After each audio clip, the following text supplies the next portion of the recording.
Thomas Paine, Thomas Paine, Thomas Paine, Sam Adams, Sam Adams, Sam Adams, Benjamin Franklin, Benjamin Franklin, Benjamin Franklin. These men spoke up for what they thought was right.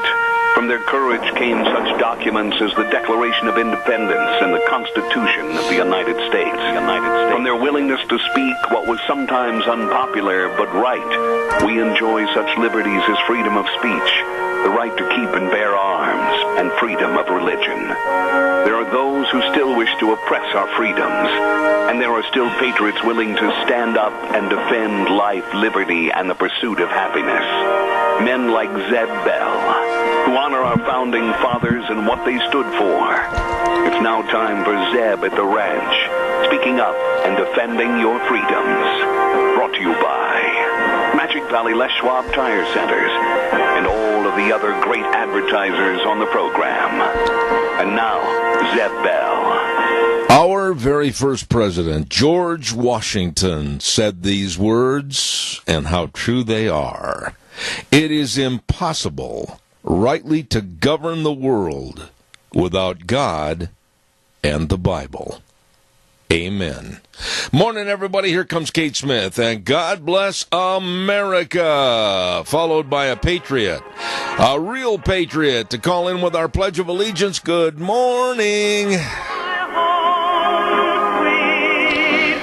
And a good morning to you out there in Radio Land as we start a brand new week. October 2-2 on the calendar today.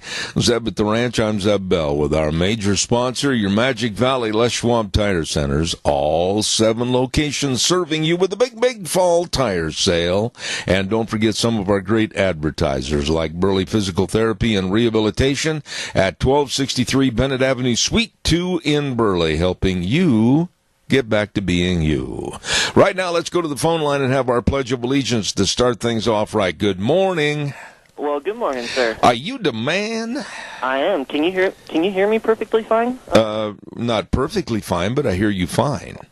All right. Well, I'm just making sure that my level is up. Yeah, nobody's perfect, but I hear you fine. That sounds good.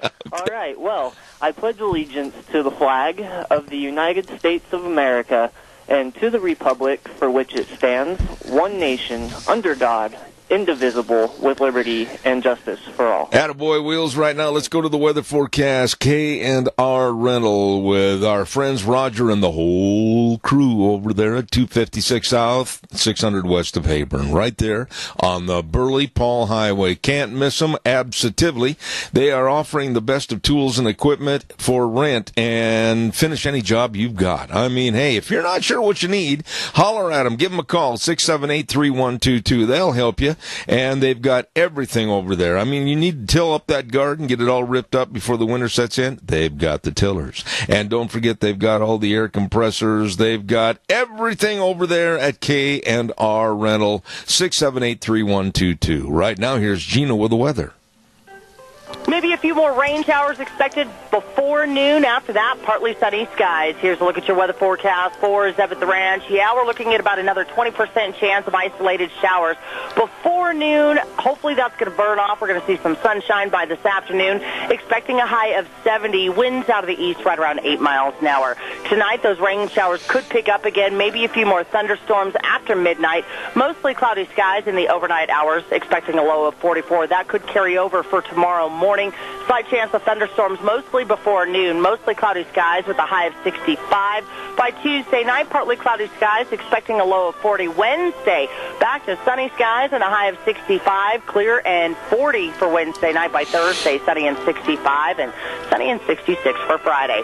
That's a look at your weather forecast for Zeb at the Ranch. Wow. Gina, thank you. That's a great weather forecast brought to everybody by K&R Rental. They get there early in the morning, starting at 7 o'clock at 256 South, 600 west of Hayburn. Right there on the Burley-Paul Highway, 678-3122. Also want to acknowledge some dear friends of ours that are there serving you, and I've got to take a whole bag of Rumply Crumplies in there today, as a matter of fact, and that's Daryl's Cleaners, 1223 Albion Avenue in Burley, and they do the best of dry cleaning your clothes and making them look brand spanking new.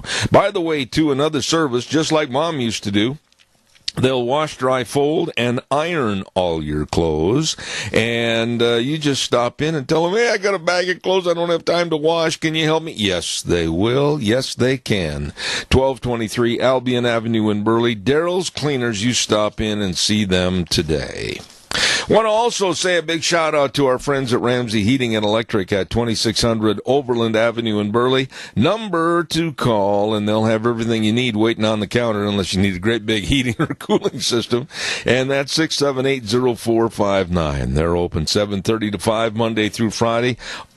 All your heating, cooling, and electrical needs with the professionals that have been in business almost over 6 decades. Wow. Get a hold of them today.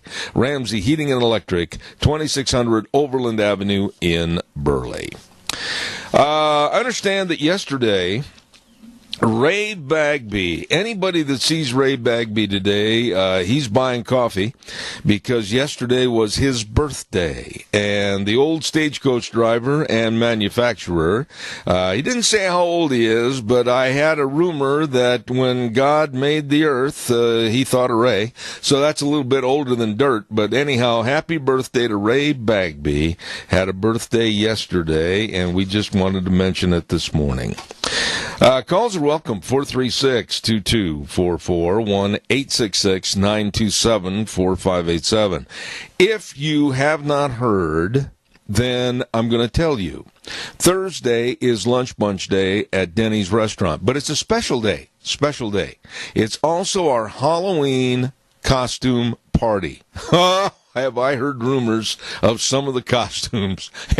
I would urge the Burley Police Department to be there on Overland. Make sure there's no traffic jams as these people get out of their costume or out of their cars and come on inside. Oh, it's going to be fun. And we've got some definite prizes, great prizes that have been donated by Stoats Equipment Company, your John Deere dealer, Lee's Furniture with my buddy Jeff Bronson, and my old buddy Randy over at Tires West Les Schwab. They have donated for the best male costume, best female costume, and the best overall mask. Okay? That's coming up this Thursday at 11:30 at Denny's Restaurant. And we also want to thank our certificate sponsors for our drawings, Walmart, Smith's Foods, Hanson Mortuary, Stokes Groceries, Doug Martin, Denny's. Oh, it's going to be a lot of fun at America's Diner. I'm going to cough. Hold on just a minute. I'm done. Don't forget Denny's Restaurant at 611 North Overland in Burley. It is called America's Diner with great food. What a fantastic menu. We were in there the other day with the Stoats boys and had a wonderful breakfast. And I'll guarantee you breakfast, lunch, or dinner anytime, all the time at Denny's Restaurant. Yep, America's Diner serving you, and we'll be over there on Thursday at 11:30 for Zeb's Lunch Bunch. Wow, we got a call on the air. Let's get him started. Good morning, sir. Good morning, Zeb. Yes, sir. Yeah, hey, just want to tell you, I'll be there this time, but I don't think I'll be needing to dress up because I'm already scary enough as it is. All right, Rod, I appreciate your sense of humor, and we're looking forward to having you there. So thank you very, very much. Yeah, I hated having to miss the last one. Well, you be there. We missed you, so doggone it, we'll see you there Thursday.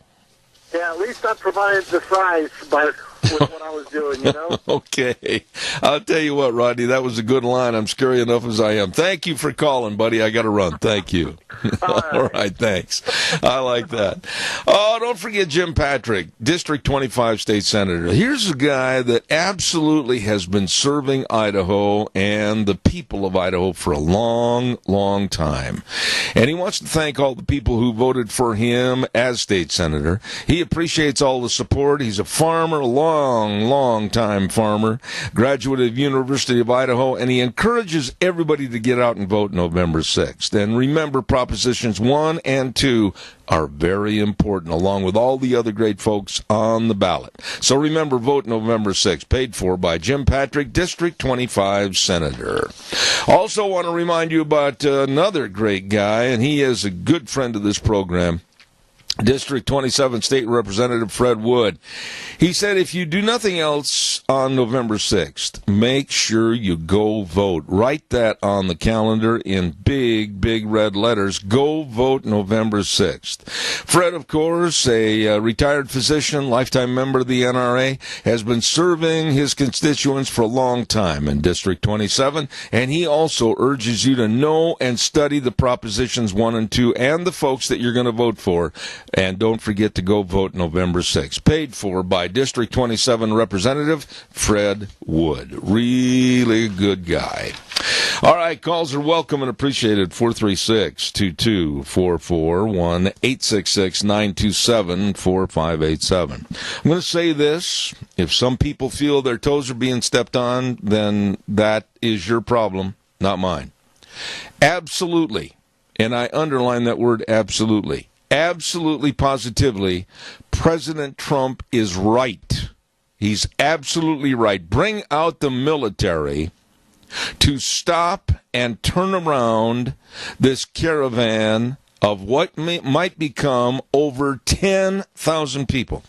I have been following some of these reports and called some of my friends back east in D.C. and New York at news bureaus. And the numbers are already escalated to possibly over 7,000 in estimates that are coming up from the South, Central America, through Mexico, and are demanding, underline that word, demanding entry into this United States of America. Now, you can ask, and if there are conditions that are prevalent that would make sure that you can come into this country under certain circumstances, safety, security, whatever, fine. But to demand that they're coming in and we, the American public, can't or shouldn't do anything about it, no. No.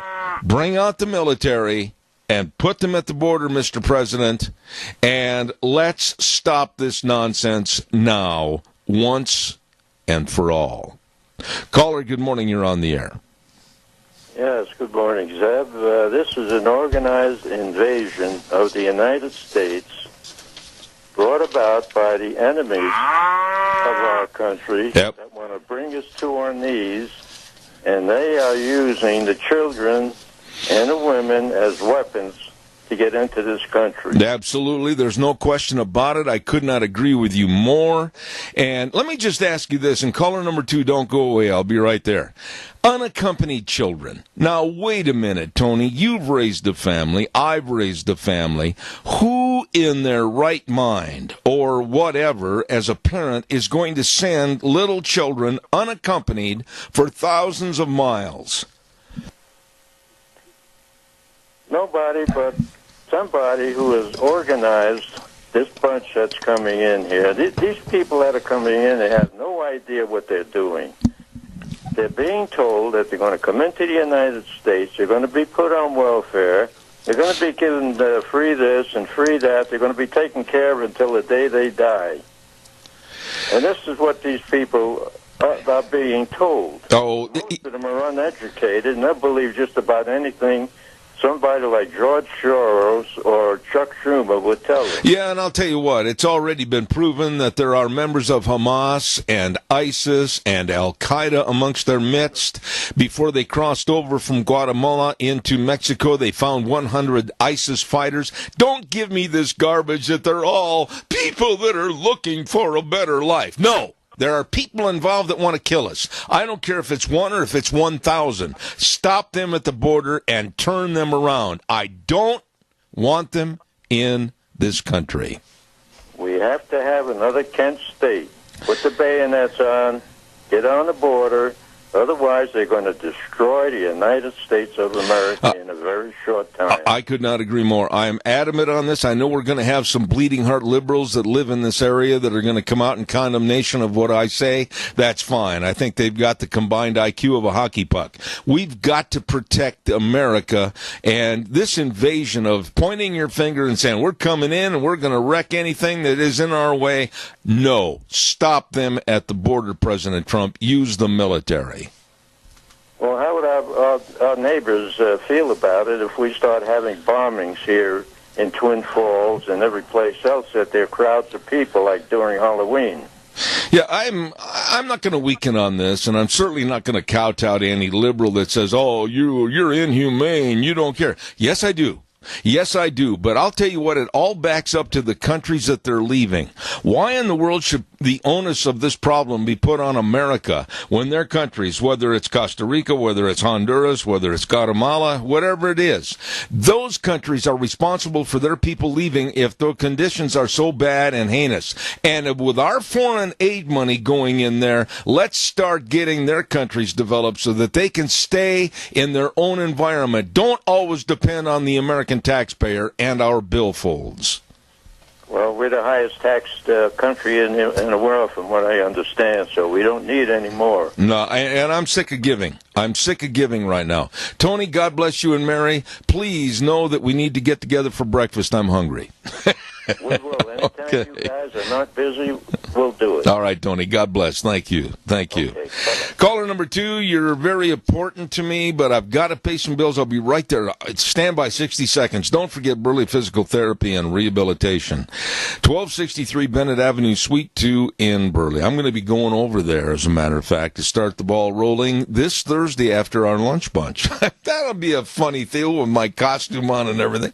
Anyway, don't forget, they're at 1263 Bennett Avenue, Suite 2 in Burley. Nick Greenwell and all the physical therapists serving you, and all the exercises, the hydrotherapy pool, the only one of its kind in this area. They want to help you get back to being you. Don't forget, Burley Physical Therapy and Rehabilitation, 1263 Bennett Avenue, Suite 2 in Burley. And that number, 678-1191. Hey, don't forget tomorrow on Tuesday, at 9:46. It's the Stoats Equipment Ag Minutes, and of course, Stoats Equipment, your John Deere dealer at 119 Overland in Burley. They do make your life easier. I love my John Deere. And Vic will be on the air with us tomorrow morning at 9:46. Stoats Equipment Ag Minutes right here on Zeb at the Ranch. Good morning, caller. Sorry to keep you waiting. Good morning, Zeb. You know, this is just kind of a warning, but I have hired 24-hour security at my home because I'm afraid somebody's going to try to sneak in and see what my costume is. I don't think you're going to... Specific people in mind that I want them to be sure to get the message. Well, I appreciate the fact. Right now, Keith, I'm going to stick with this immigration problem, and we're going to be talking at certain times. Wait a minute. We're going to be talking at certain times about the costume party at, of course, Denny's this week on Thursday, but not at this juncture. So I do appreciate it, but right now I've got the conversation where we're talking about people that are absolutely thumbing their nose at our rules and regulations and our laws, and I think President Trump is right. Right, and this is what I want to say about that.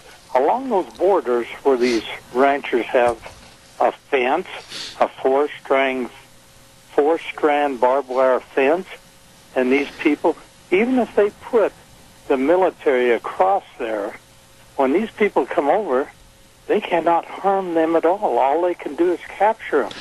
And that's not right. Well, it's not right. It's at our expense. Throw them on the other side of the fence. Yeah, it's at our expense, and it's also at our Border Patrol and our military personnel's danger. And your point is well taken. This idiocy that they call immigration laws is absolutely a joke. To think that they can come over here, and then we've got to take care of them, we've got to process them, and then give them a summons to appear in court at a later date. They're not going to show up at a later date. They've long entered the country, and who knows, they might be living in Minneapolis.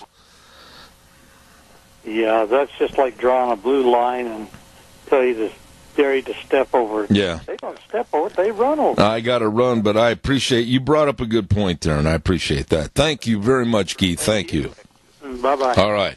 Caller, I'll be right there. Speaker of the House, Scott Bedke, also District 27 State Representative, urges you to go vote on November 6th. Again, we're talking about some very important propositions, 1 and 2, and also voting for governor, and he absolutely supports Brad Little. So do I. And I want Brad Little to be our next governor. Scott Bedke, Speaker of the House, District 27 State Representative, and of course, he's been Speaker of the House since 2012. He knows what he's talking about. Vote November 6th, paid for by Scott Bedke, District 27 Representative. Caller, good morning. You're on the air. I am so sorry to keep you waiting. That's just fine, Mr. Zeb. Hey, I know you're speaking about those 7,000 or how many ever it is that's trying to come across the border right now. Here's my opinion. I've never heard anybody say it, but I think we need to get a couple of warthogs and go over there, do a couple of flybys, and then begin shooting. I don't care if men, women, and children, just kill them. I can't abide by... No, they're enemies of the United States. They're trying to invade. That's true. We need to get rid of them now. That's true. But I also have a little bit more of a sympathetic heart on that issue than you do as far as endangerment or physical damage to anyone. I think just turn them around. I know, wait a minute. In our state, they don't need to be here. Kill them. No, I'm not going to say kill them on my program because I'm not going to be in favor of that. When somebody comes up with a gun and wants to do something, I'll say yes, we need to have an armed enforcement of somebody trying to break into our country. But as far as killing someone, no, I don't want to go that harsh. I will say this, turn them around and with no blink of the eye, say they're not welcome here and turn them back into the country from whence they came. But, we've got to be tough, but we also have to be somewhat of a humanitarian about this. Okay, well, I spoke my piece. Yes, sir, and I appreciate it. God bless you. Thank you. A lot of Americans are like that guy right there, and I don't blame him. I don't blame that man. Because there's so much of this, well, you just got to take them. There's so much of this, well, yeah, but you got to pay for it. Well, there's so much of, well, yeah, but we'll make sure that we find some place for them to live, and we'll pay for this, and we'll pay for that. No! I'm done with this. I agree with that man to that extent. No, turn them back at the border and say, look, we are really sorry the conditions in your country are not such that you can make a living or whatever, but that's not our problem. We cannot be the sponge to accept and absorb all the world's problems, because once that happens, then we, the United States of America, have become the sponge, and we have all the problems. And we shouldn't have to live like that. Caller, real quick, and then I've got to do a break. Go, you're on the air. Okay, I think it's terrible that they're coming across the border the way they are. I think it's a terrible thing that we have all the illegal immigration that we do have, and I want you to know it is not fair. It's bad enough I got to compete against that creepy guy, caught him. I don't want to have to compete against you, too. All right. We're not going to talk about the costumes right now, Jerry. I'm staying with the immigration issue. That's all right. Still don't think it's fair. All right. You have a great day. May the Lord bless. All right. Thank you very much. I appreciate it. Caller number 2, I'm going to ask you to hold on. I've got to get this on. First of all, I want to remind everybody about Ramsey Heating and Electric and the service you can trust, along with Lennox products that help keep you comfortable. Don't forget Ramsey Heating and Electric offering up to $1,600 in rebates on qualifying equipment purchases. So call them today at 678-0459. And don't forget, Ramsey Heating and Electric and Lennox products. Over 60 years of serving you at Ramsey Heating and Electric. We're going to give away a dozen cookies real quick, but from Sophie's Chatterbox. But I'll take this call real fast before we do. Caller, good morning. You're on the air. Good morning, Zeb. Hey, is there any way we can keep track of the money we send to these countries? I mean, I remember when Ethiopia was in trouble and we sent all this stuff to them. And the people who needed it never got it. Yes, and Wheels, this lady's not coming through in my headsets. I can barely hear her, so turn her up just a little bit, please. Yes, and supposedly that's part of the Public Information Act, the Freedom of Information, that you and I and everybody are supposed to get. I tell you what I will do. I'm going to make a little note right now and call my good buddy Matt back in Washington, D.C., and I'm going to get the money that has been sent in foreign aid to these countries, and I'll have it on the air tomorrow. Yeah, because I'm just sick and tired. It's like giving the embezzler the key to the vault. Well, not only that, but we provide the money carte blanche. They spend it as they deem necessary, and then we're also held hostage by these pugnacious people coming up from the southern border saying, hey, let us in and you pay for us. I don't like this. No, I can't go get any medical procedure I want done for free. Yeah. And, you know, Need done, not want, but need.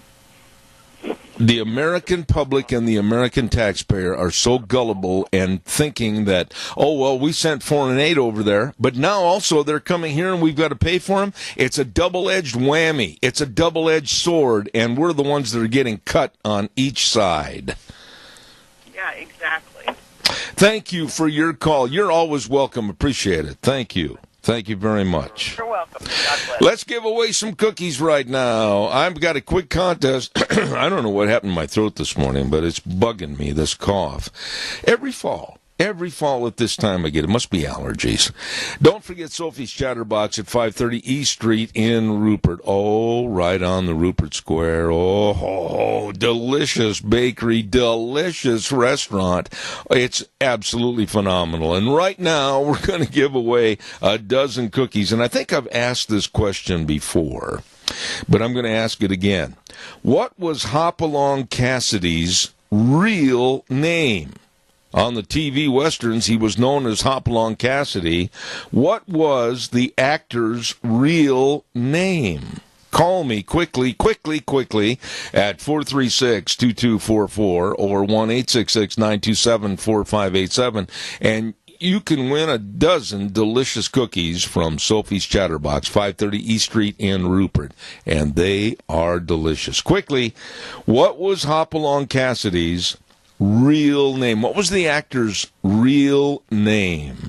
And by the way, this actor was very, very accomplished at being a good horseman and in real life, along with being on the TV series.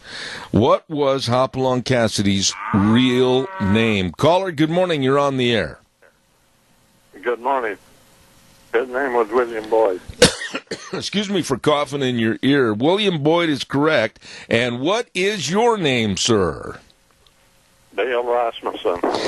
Dale, I tell you what, us old-timers understand the value of those good old-time westerns, and William Boyd was the right answer. I liked him. He was a good old boy. You're the cookie winner. All you have to do is call Sophie's and let them know when you'll be over there, okay? Okay, thanks. All right, Dale, thank you. Appreciate that. Hopefully I'll get rid of this cough before I choke to death. One or the other is going to happen here pretty quick. Anyway, don't forget to listen every Monday for our cookie giveaway, thanks to Sophie's Chatterbox.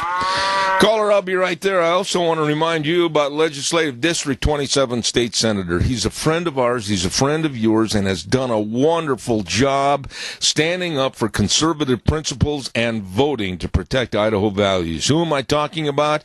Kelly Anthon, District 27 State Senator. He absolutely urges you to go to the polls on November 6th. Please, folks, we need to go. This is a very important election, so don't forget. An attorney and also District 27 State Senator that really cares and helps his constituents. Get out to vote on November 6th, paid for by District 27 Senator Kelly Anthon. Caller, good morning. You're on the air. Good morning, sir. Help me. I'm going to take a drink of water. Go for it. Yeah, I noticed on these videos and the clips that you see of these this caravan of people coming towards our border. Yes. 90% of them are very strong, able-bodied, working adults. Oh, gee, what does that tell you? Well, it tells me that they don't have enough pride in their own country to try to fix what's going on, so they want to come up to our country and be lazy. Yeah, and I'm going to tell you something else that if you really look and notice, and of course the media is going to show and portray only the opposite of this, but Doug, I want you to really look closely when they have some of the camera shots. These people and the way they're dressed, their shoes. Remember this, their shoes. Many of which are not carrying overnight cases. They're not carrying any personal items for hygiene. Nothing. Now, they're being bussed and trucked along the route. Where are they sleeping? How are they sleeping at night? Their shoes are brand new. Their clothes look very clean and very nice. Gee, that's interesting. Yeah, every day.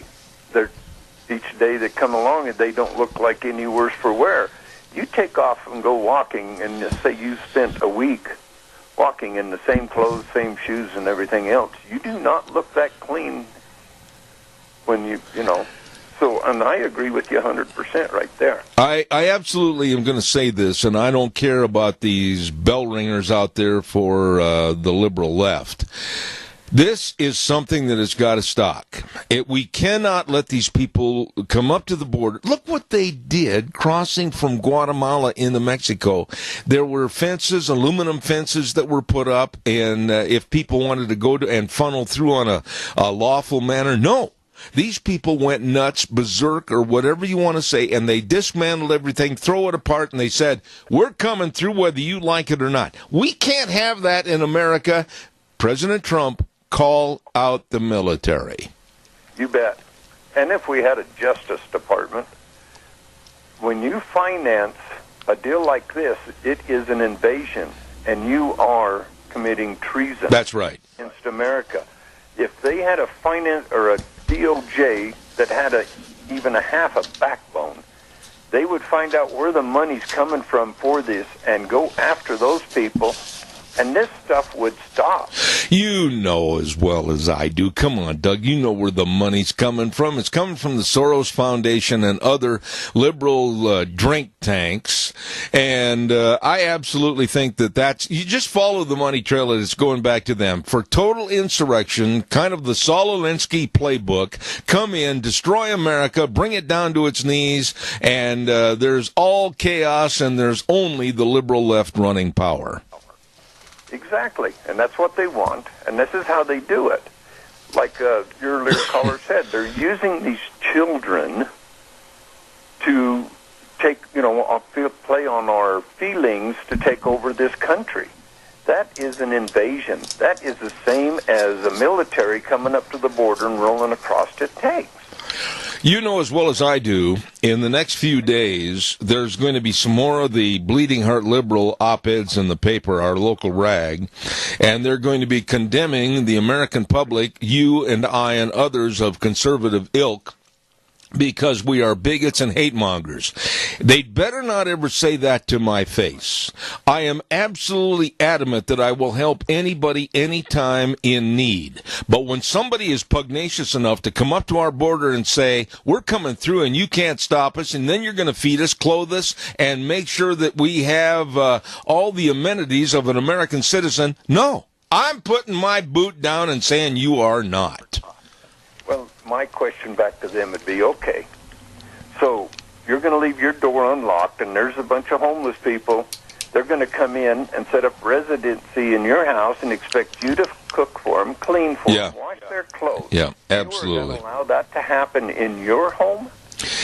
Doug, this has got to stop. And these liberals and these Democrats, let's call them what they are, saying, oh, well, America's the land of milk and honey. Everybody's welcome. You know what you've got when everybody comes in helter-skelter? You've got the same mess that they fled from.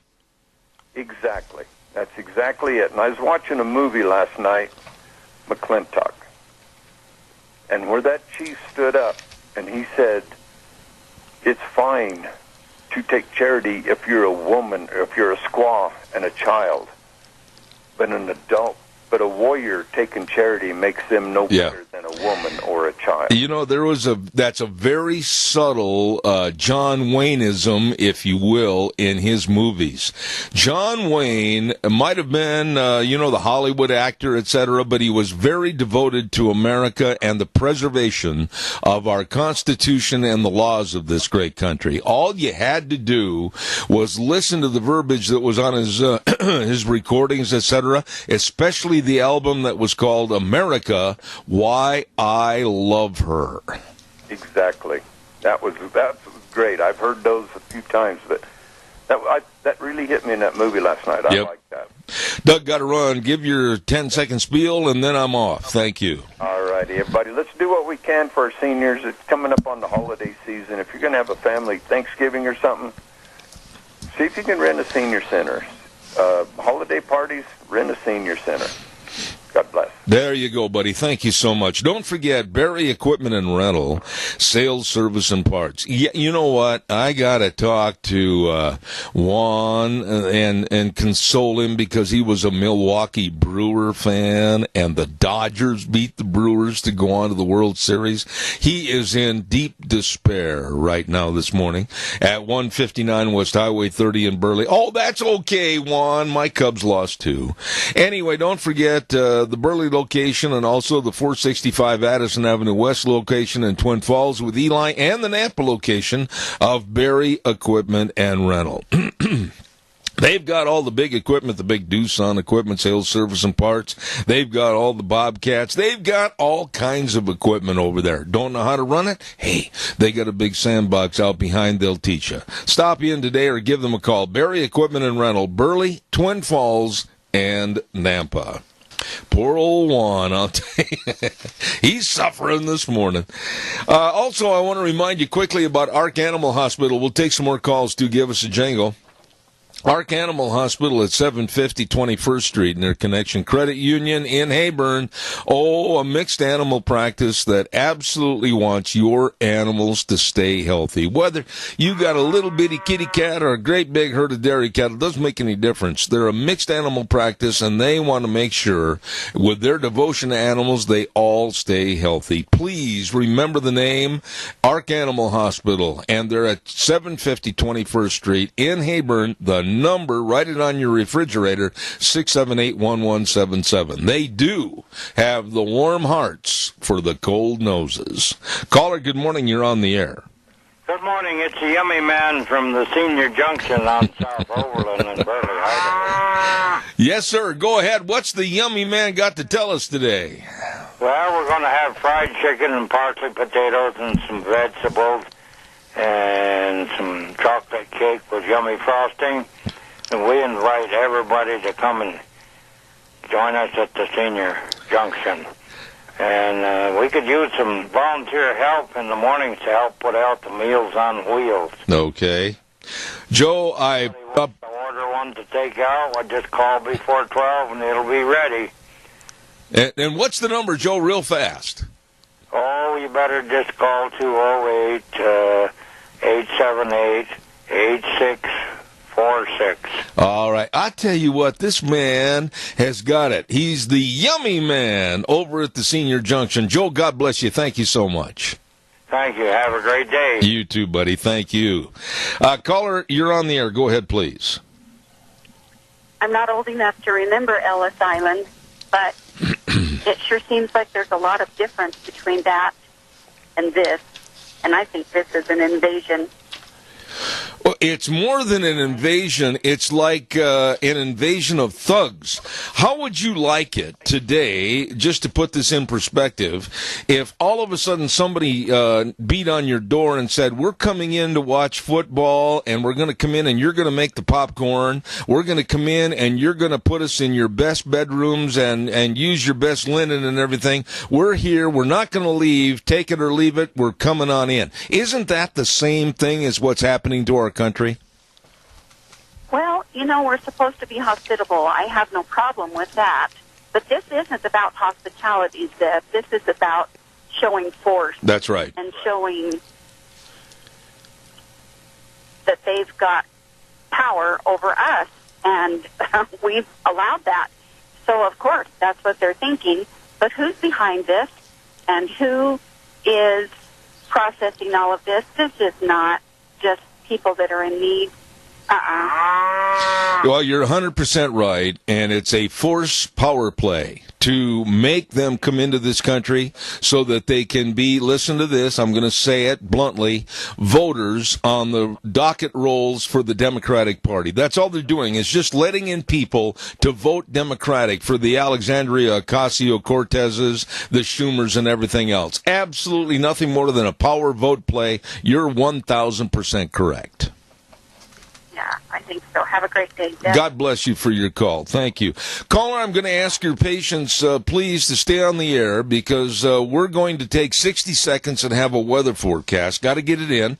And the weather brought to you by Mount Harrison Audiology and Hearing Aids. They're right behind the Minidoka Hospital, across from the emergency room. And the number to call, 312-0957. They present all the treatment options with scientific reasoning behind their recommendations, and they pledge to provide the best practices in the field of audiology, your hearing health, at Mount Harrison Audiology and Hearing Aids. Right now, here's the weather. Maybe a few more rain showers expected before noon. After that, partly sunny skies. Here's a look at your weather forecast for Zeb at the Ranch. Yeah, we're looking at about another 20% chance of isolated showers before noon. Hopefully that's going to burn off. We're going to see some sunshine by this afternoon. Expecting a high of 70. Winds out of the east right around 8 miles an hour. Tonight, those rain showers could pick up again. Maybe a few more thunderstorms after midnight. Mostly cloudy skies in the overnight hours. Expecting a low of 44. That could carry over for tomorrow morning.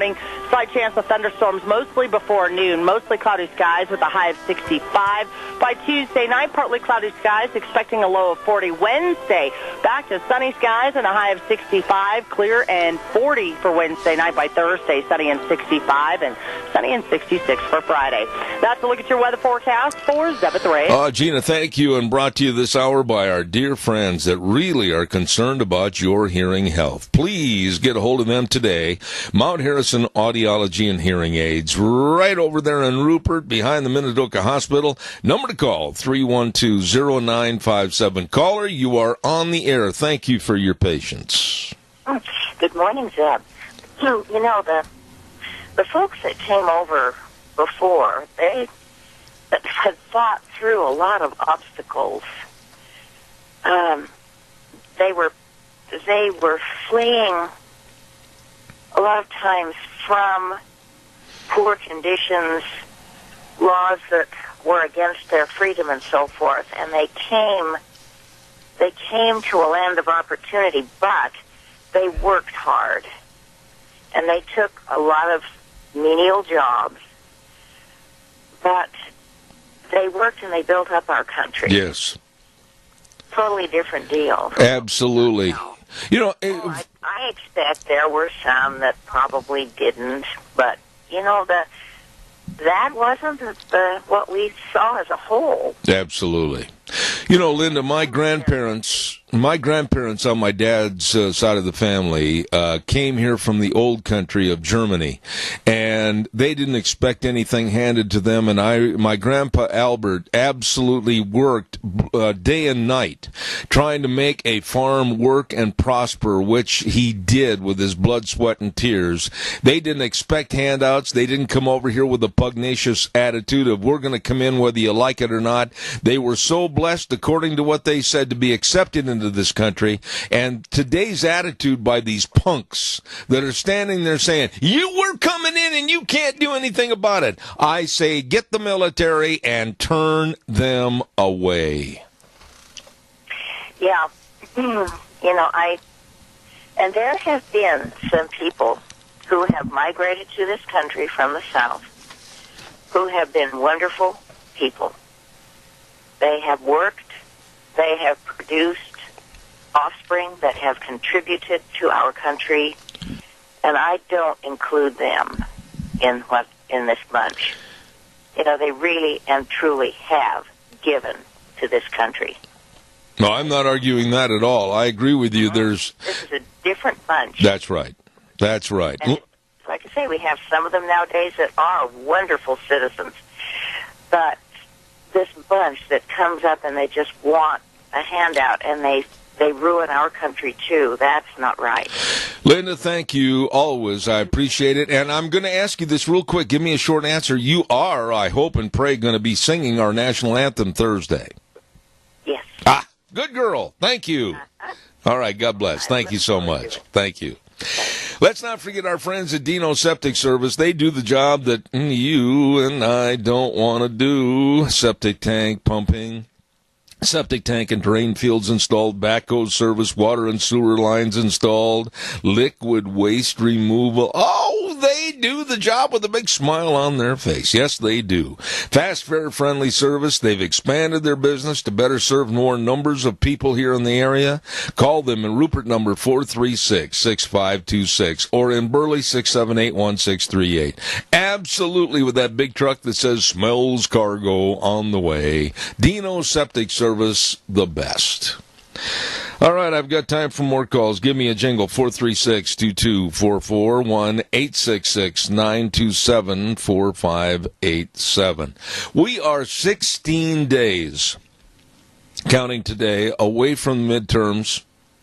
I hope and I pray that the Democrats go down in flames. I mean that. I do not want, and I'm going to be quoted on this, I do not want the Democrats to win any races whatsoever. I don't trust them. I don't trust their politics, their policies, their platform. No. What's happening in this country is chaos. And their party deserves to crash. I mean that. They absolutely are a party of chaotic values, if you want to call them that, and chaos. And I cannot support anything that they do or say. The demented, perverted left of Pelosi, Cortez, and Warren and others, absolutely nothing but chaos. Caller, good morning. You're on the air. Hi. I agree that probably George Soros and maybe a few other people like him are doing this. What can we do to get rid of him? Well, wait a minute. No, let's be real definitive. Get rid of him. Now, that almost sounds like something that we don't want to talk about as far as violence is concerned. No, I don't say that he needs to be taken out, although I feel it. But the problem is, how come we can't arrest him for something? You know, there's got to be some. In the eyes of the law? I agree with you that there's got to be some way to minimize, weaken, and destabilize what he's trying to do to destroy America. George Soros made his money as all the American businesses that he had control over, etc., and yet he's turning around and kicking America with his good leg. It's absolutely insane to me to go around like Tom Steyer's, multi-billionaire, doing the same thing, turning around and kicking America, the country that made him a multi-billionaire. I wish there was something I could do to help minimize those two people. Well, the thing about it is they probably made their money from people who worked hard for them or paid things, bought things from them, or whatever. So they were building this treasure so that they could mess up this wonderful country. Yeah. Does so much good. It's just amazing. They must be sick. I totally agree with you, and I'm running out of time. I wish I had more time to visit with you. God bless you. Have a wonderful day. Thank you so much. You too. All right. I want you, urge you to vote yes on Prop 1. Save Idaho horse racing and help our economy grow. Voting yes on Prop 1 will bring back and create hundreds of good-paying jobs and help the growth of Idaho's equine-related businesses. It's time now to return the horse industry of Idaho to one of our leading agricultural businesses.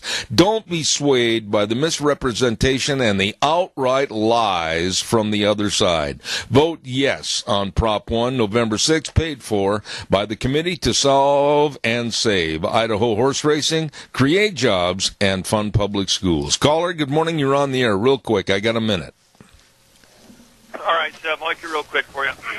My thought on this illegal immigration and allowing people to come up on our southern border, freely open border, is the fact that I felt somewhat during the Obama administration that he was buying the votes from them other countries, sending money to that other country to send them, have them send us their the people that they didn't want there. They're undesirable, the people that cause problems, to send them to us. Kind of the way I kind of looked at it. If I'm wrong, I'll take it back. But have a good day. No, and I think many of the numbers are just as you implied, just that, undesirables. Thank you, Riley. I appreciate it. I want to remind you of our big major sponsor, and that's having, of course, your Magic Valley Les Schwab Tire Centers on our program as our major sponsor. Thank you. They're having a great big fall tire sale right now. Tires for your car, your pickup, your SUV, your trailers, whatever you need tires for. Many of which are on sale at prices that you can't afford to pass up. So don't get in there today to any one of the 7 locations. Check out the great brake service. Check out the front end alignment shocks and struts. And check out the batteries. You know that cold weather's coming. So be sure and stop in today and see Lane and Rupert, Dave on Blue Lakes and Twin, Mike and Buell, Mike and Jerome, the Twist family in Paul, Daniel on Poltline in Twin Falls, and Randy on Overland in Burley. The best, your Magic Valley Les Schwab Tire Centers. Got to run to the news. We'll be back in about 7 minutes. Don't you go away.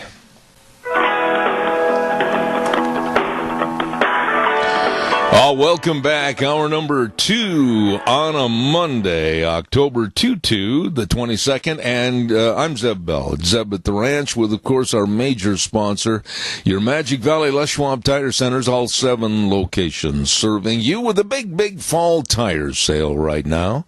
And, of course, some of our great advertisers like Burley Physical Therapy and Rehabilitation at 1263 Bennett Avenue, Suite 2 in Burley, helping you get back to being you. Right now, this good word for Western Waste Services. From the canyons of the Snake River and all across southern Idaho, we're always at your disposal.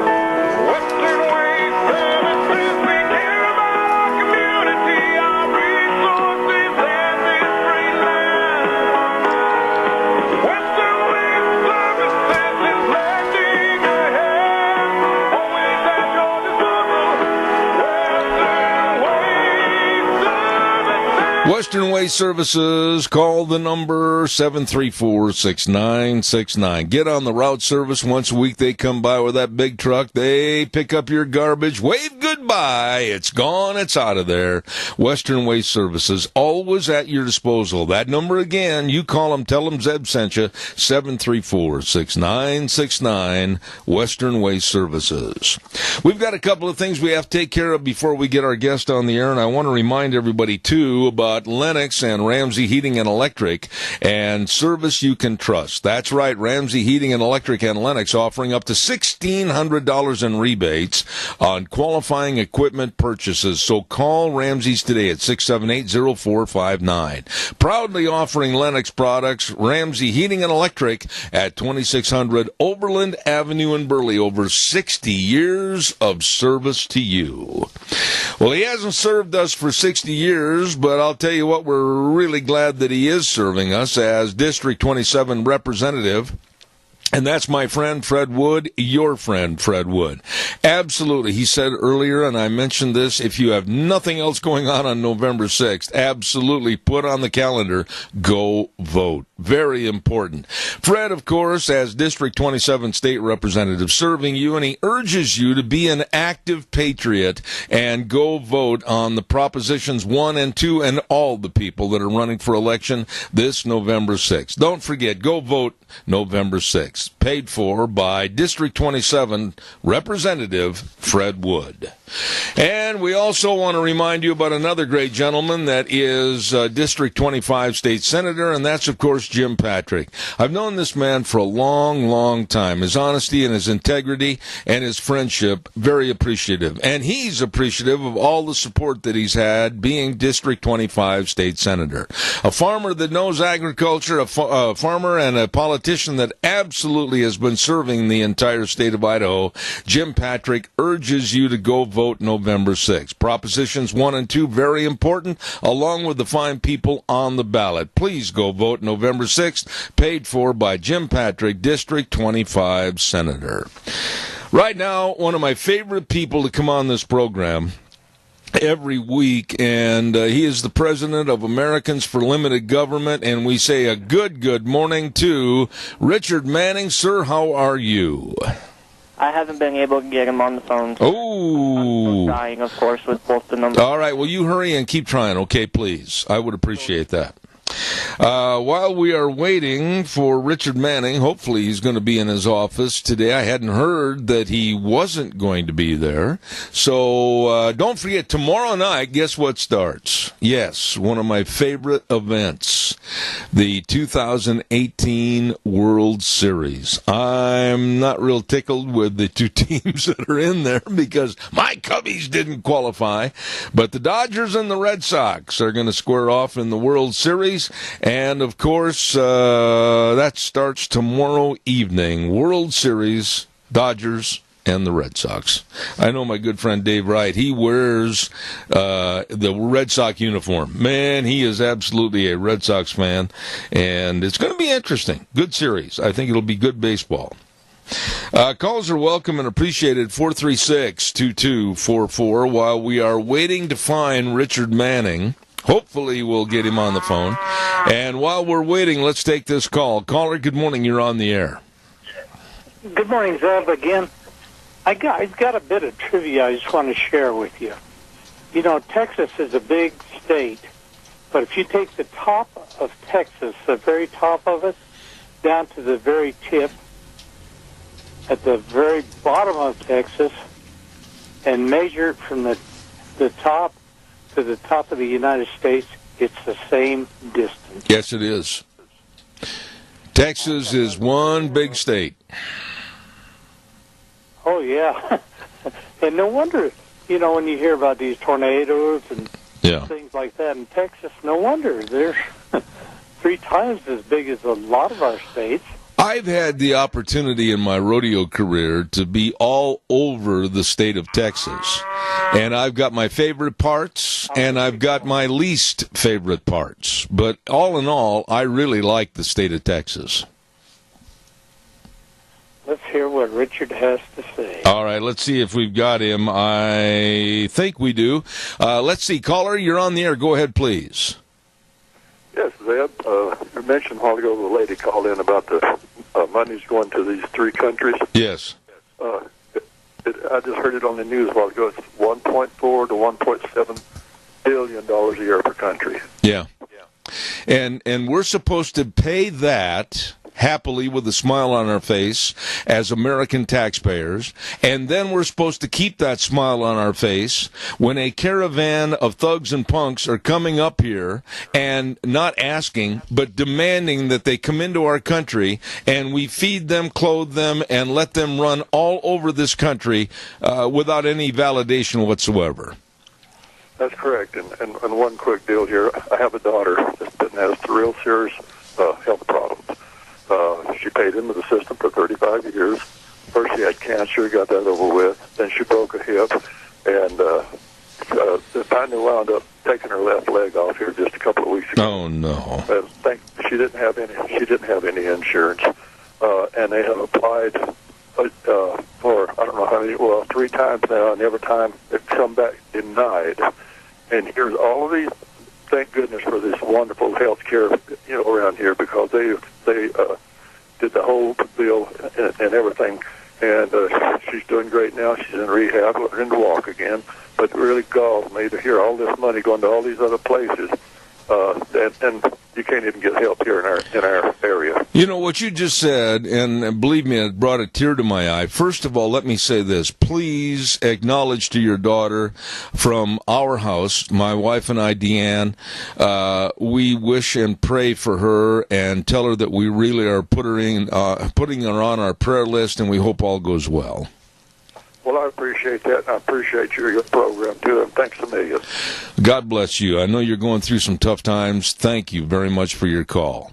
You know, what this man just said is absolutely the truth. These people come up here and they've got an owie. They've got a hurt. They've got this. We automatically give them health care and take care of them. And then we have people living in this country, i.e., like that gentleman just said about his daughter, that you have to literally dot the I's, cross the T's, beg and pray, etc., trying to get things covered for health care that you need in your daily life. And I'm for citizens first. That's the bottom line. I am not at all concerned about a bunch of thugs and punks, and many of these are, or most of them are, tearing things apart, demanding they're going to come up here to our border, demanding that they're going to come in, demanding that they're not going to adhere to any laws or regulations or Constitution. They're coming in and we can't stop them. Well, yes, we can. And I hope President Trump utilizes to the fullest the military to stop this invasion. Calls welcome, 436-2244. I do not know what happened to Richard Manning. Boy, he's been as dependable as an old pair of boots here the last couple of months, and so we'll try to find out. While I'm waiting, I would appreciate your phone calls, and we want to also mention Minnecasia Hearts for Seniors. What a wonderful business. Holly Rose put this together, and it's just really a real help for seniors that want to stay at home. I don't blame them.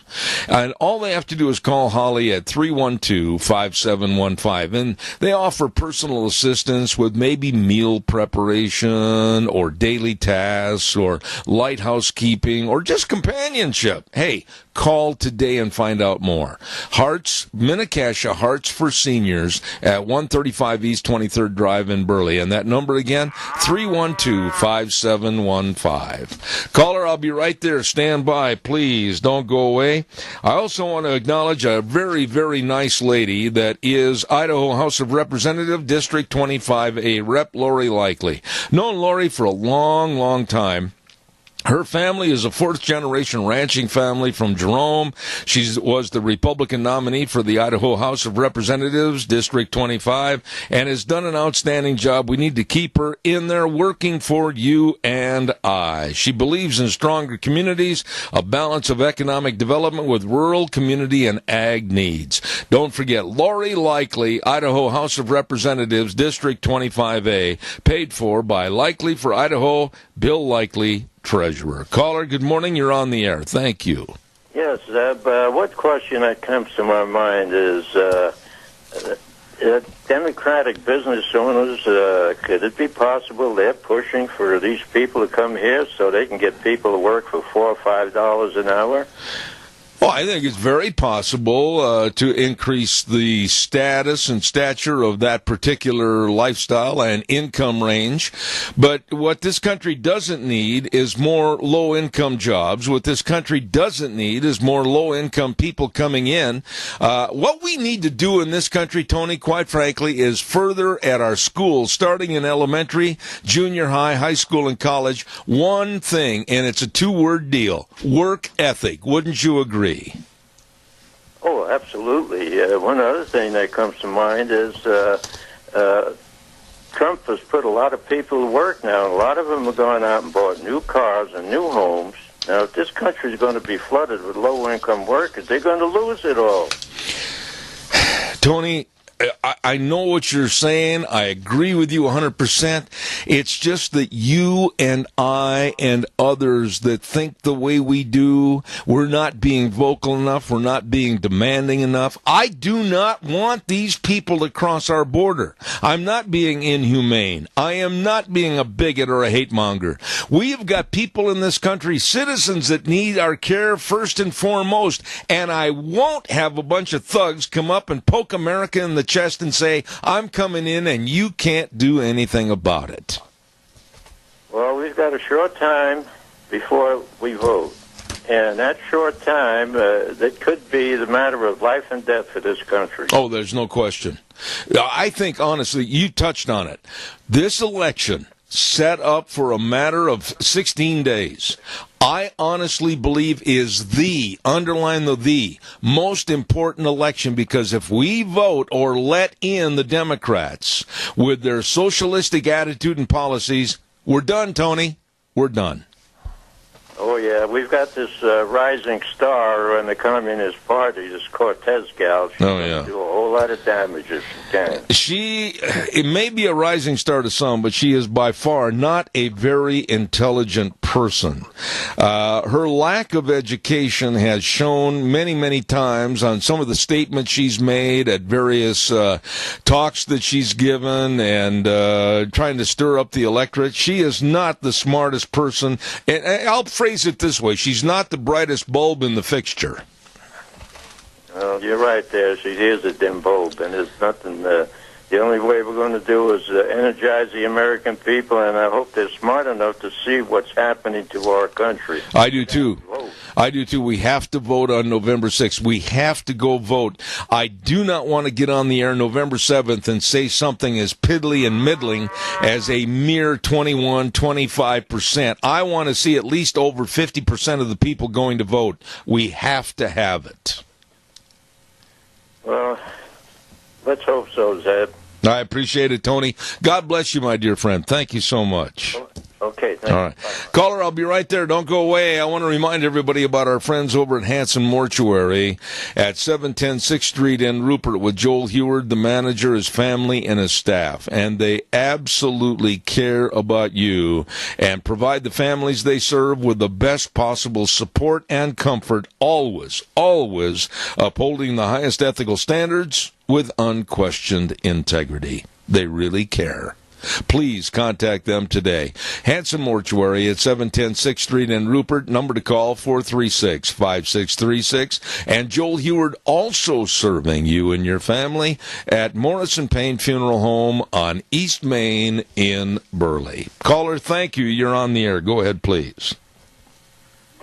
Well, Ocasio-Cortez has been called a moron by one local prosecuting attorney, and he's pretty visible. And so she is. She doesn't even know. She doesn't know the history of America. She doesn't understand the politics of America. And it scares me to death because the people that, voted for her in the primary are useful idiots. You can't say it enough. But you see, these people, we wonder how many there are, what percentage of the American people is so duped into believing any of this. And they're taking you and I with them. And that's the thing, see? It's not fair. Well, so I work as hard as I've ever worked to try to get the word out and do the right things.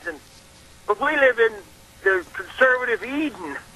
Southern Idaho is maybe the most conservative, logical place on earth. Yeah, but Randy, wait a minute. Let me throw something at you.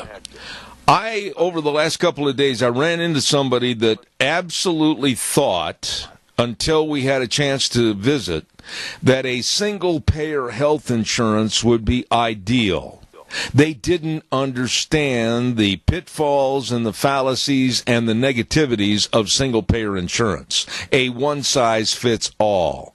After we had a great conversation of give and take, not yelling and screaming at each other, they understood that having a single-payer health insurance program like the Democrats are really pushing for absolutely would be the final straw, or the mine shaft, if you will, for health care and research of medicine in this country. And then this person understood that single-payer insurance would be the death knell for our great health insurance that we've had in this country up to this point.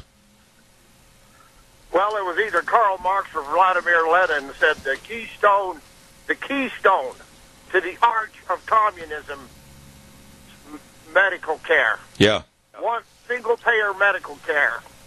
And it's just, that's the reason why, he might have been a hero, McCain, but when he walked into the Senate floor and he said, thumbs down, how many people did he hurt? He was so selfish. Politicians in general, Sometimes when they're on the national stage, some of them might be on a basis of being a representative and a spokesman of their party. Some, like John McCain, of course, ran for the presidency and always had the cameras following him around. Sometimes they succumb to thinking they're more than what they actually are, and that they're more and more valued than their constituents. I think that's what happened in many of their cases and in John McCain's. Well, you know, the secret dealings behind the scenes that go on in D.C. would make you and I sick to our stomachs. And, you know, we just don't know how terrible it is. Yeah, this election is unbelievably important, but it's not Idaho. It's never Idaho. It's always Texas, Florida, wherever. Yeah. You know, it's so... I just, you know what I do is I just have to pray. And, you know, and I don't know what else to do, and I just pray that the Spirit will guide and direct these people to a logical decision, and that the good people will show up to vote, and the millennials who, you know, they woke up in the morning, the first thing they did was get high on, you know, smoke a bowl out of their pipe, get loaded. Well, if they do, maybe they'll just stay home. I appreciate the comment that you made about... in our lives more than we ever want. I agree with you, and as far as prayer is concerned, I think that we absolutely need to get a little dust on our knees, more so than ever before, for this great country. God bless you, Randy. Thank you for your call. Thank you. Calls welcome, 436-2244, 1-866-927-4587. Don't forget, a great big harvest sale is going on now at Lee's Furniture, Floors, and More. No money down, no interest, up to 48 months on approved credit. Wow, 40% off? Are you kidding me? On all furniture, mattresses, dining room sets, motion furniture, bedroom groups. Wow! And the fall flooring closeout specials, carpet, and everything. Wow, you better check it out today. How do you do it? Well, you jump in the car and just head for 459 Overland in Burley. Yes, sirree, Bobby. Lee's Furniture, Floors, and More. Great staff serving you, and I mean really serving you, taking care of you for this great big harvest sale at Lee's Furniture, Floors, and More. 40% off. You check it out today. Caller, I'll be right there. Stand by. Don't go away. I also want to remind everybody about Let's Ride. Oh, yeah. Let's Ride. 270 Highway 24 between Rupert and the World. They're open Monday through Friday, 9 to 6, Saturdays, 9 to 4. All your ATVs, all your snowmobiles, all your accessories, and the best doggone service department around to keep you running and enjoying the great outdoors. All of this and more with Nick and Randy, the whole crew at Let's Ride. Really great, knowledgeable people. Let's Ride. 270 Highway 24 between Rupert and the World. It's true. This is where the fun is sold. Caller, good morning. You're on the air. Go ahead. Good morning again. You know, I heard on early news this morning that in Minnesota, the Democratic Party is withdrawing their support there for their candidate and, you know, putting money somewhere else. How would you like to be that candidate they had, and they just said, goodbye, good luck? Well, that's not even being fair to them. Well, let's talk about the anti-fairness in your words. You know, I think, and I've heard this around various states in the country, where the Democratic Party is realizing that they've made too much of a tidal wave. Not a blue wave, but a tidal wave that's going to hurt people and turn people against them. I have heard many, many stories. My good buddy Matt back at the think tank back in Washington, D.C. has related many of these, where they've had to reevaluate some of the people that are bending too far to the left, and they're not going to support some of these people that are almost anarchists. And maybe that's a good sign coming out of the, I would say this, almost debunked Democratic Party.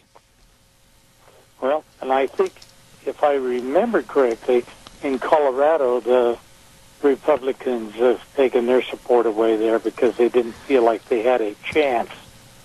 And there again, that's not fair to the candidate. Keith, what we need in this country is a purging. And when I say a purging, I'm talking about political candidates that absolutely think they're above the fray, that they're above the helping the constituents, and they forgot really what they were running on and who they're serving. And that's true even here in the state of Idaho. We've got certain individuals that absolutely think that they're almost a godlike fixture behind that big mahogany desk back in Washington, and this has got to change. We've got to restore the first three words of our Constitution back in effect full-time, we the people, and these politicians had better not forget it. The Democratic Party is a nuisance to us at this point in Idaho. There is no sense whatsoever in what they're proposing. Well, I appreciate your remarks because I agree with you. And, sir, I thank you. I've got to get ready for another segment, but thank you for your call. Appreciate it. Thanks. Bye. Don't forget our friends over at Cameron and Siemens Insurance, Highway 24 in Rupert. Yes, all you have to do is just make an appointment and they can help you with the rest. That's right. The best of life insurance, health insurance, retirement planning, employee benefits. That's with an LZEB, employee.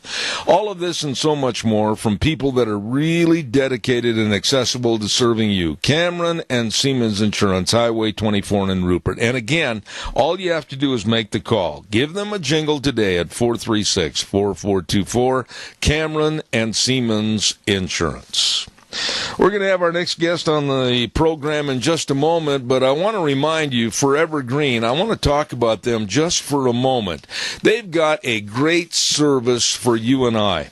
All you have to do is give them a call, and if you're dreading hanging your Christmas tree lights, you know, like you get up on the step ladder and all of a sudden the dog runs by and there you're hanging from the eave trough, hey, it's a chore. Well, these people are really good. Forever Green Lawn and Tree Service in Kimberly at 423-6454. Let their experienced staff help out. They custom design fitting light strands to match the specific needs of your house or business, and they offer 9 different color options and LED bulbs. Oh my! Why don't you give them a call and they'll give you a free quote or schedule an appointment. That's Forever Green Lawn and Tree Service at 423-6454. You get a hold of them today. Really, really nice people.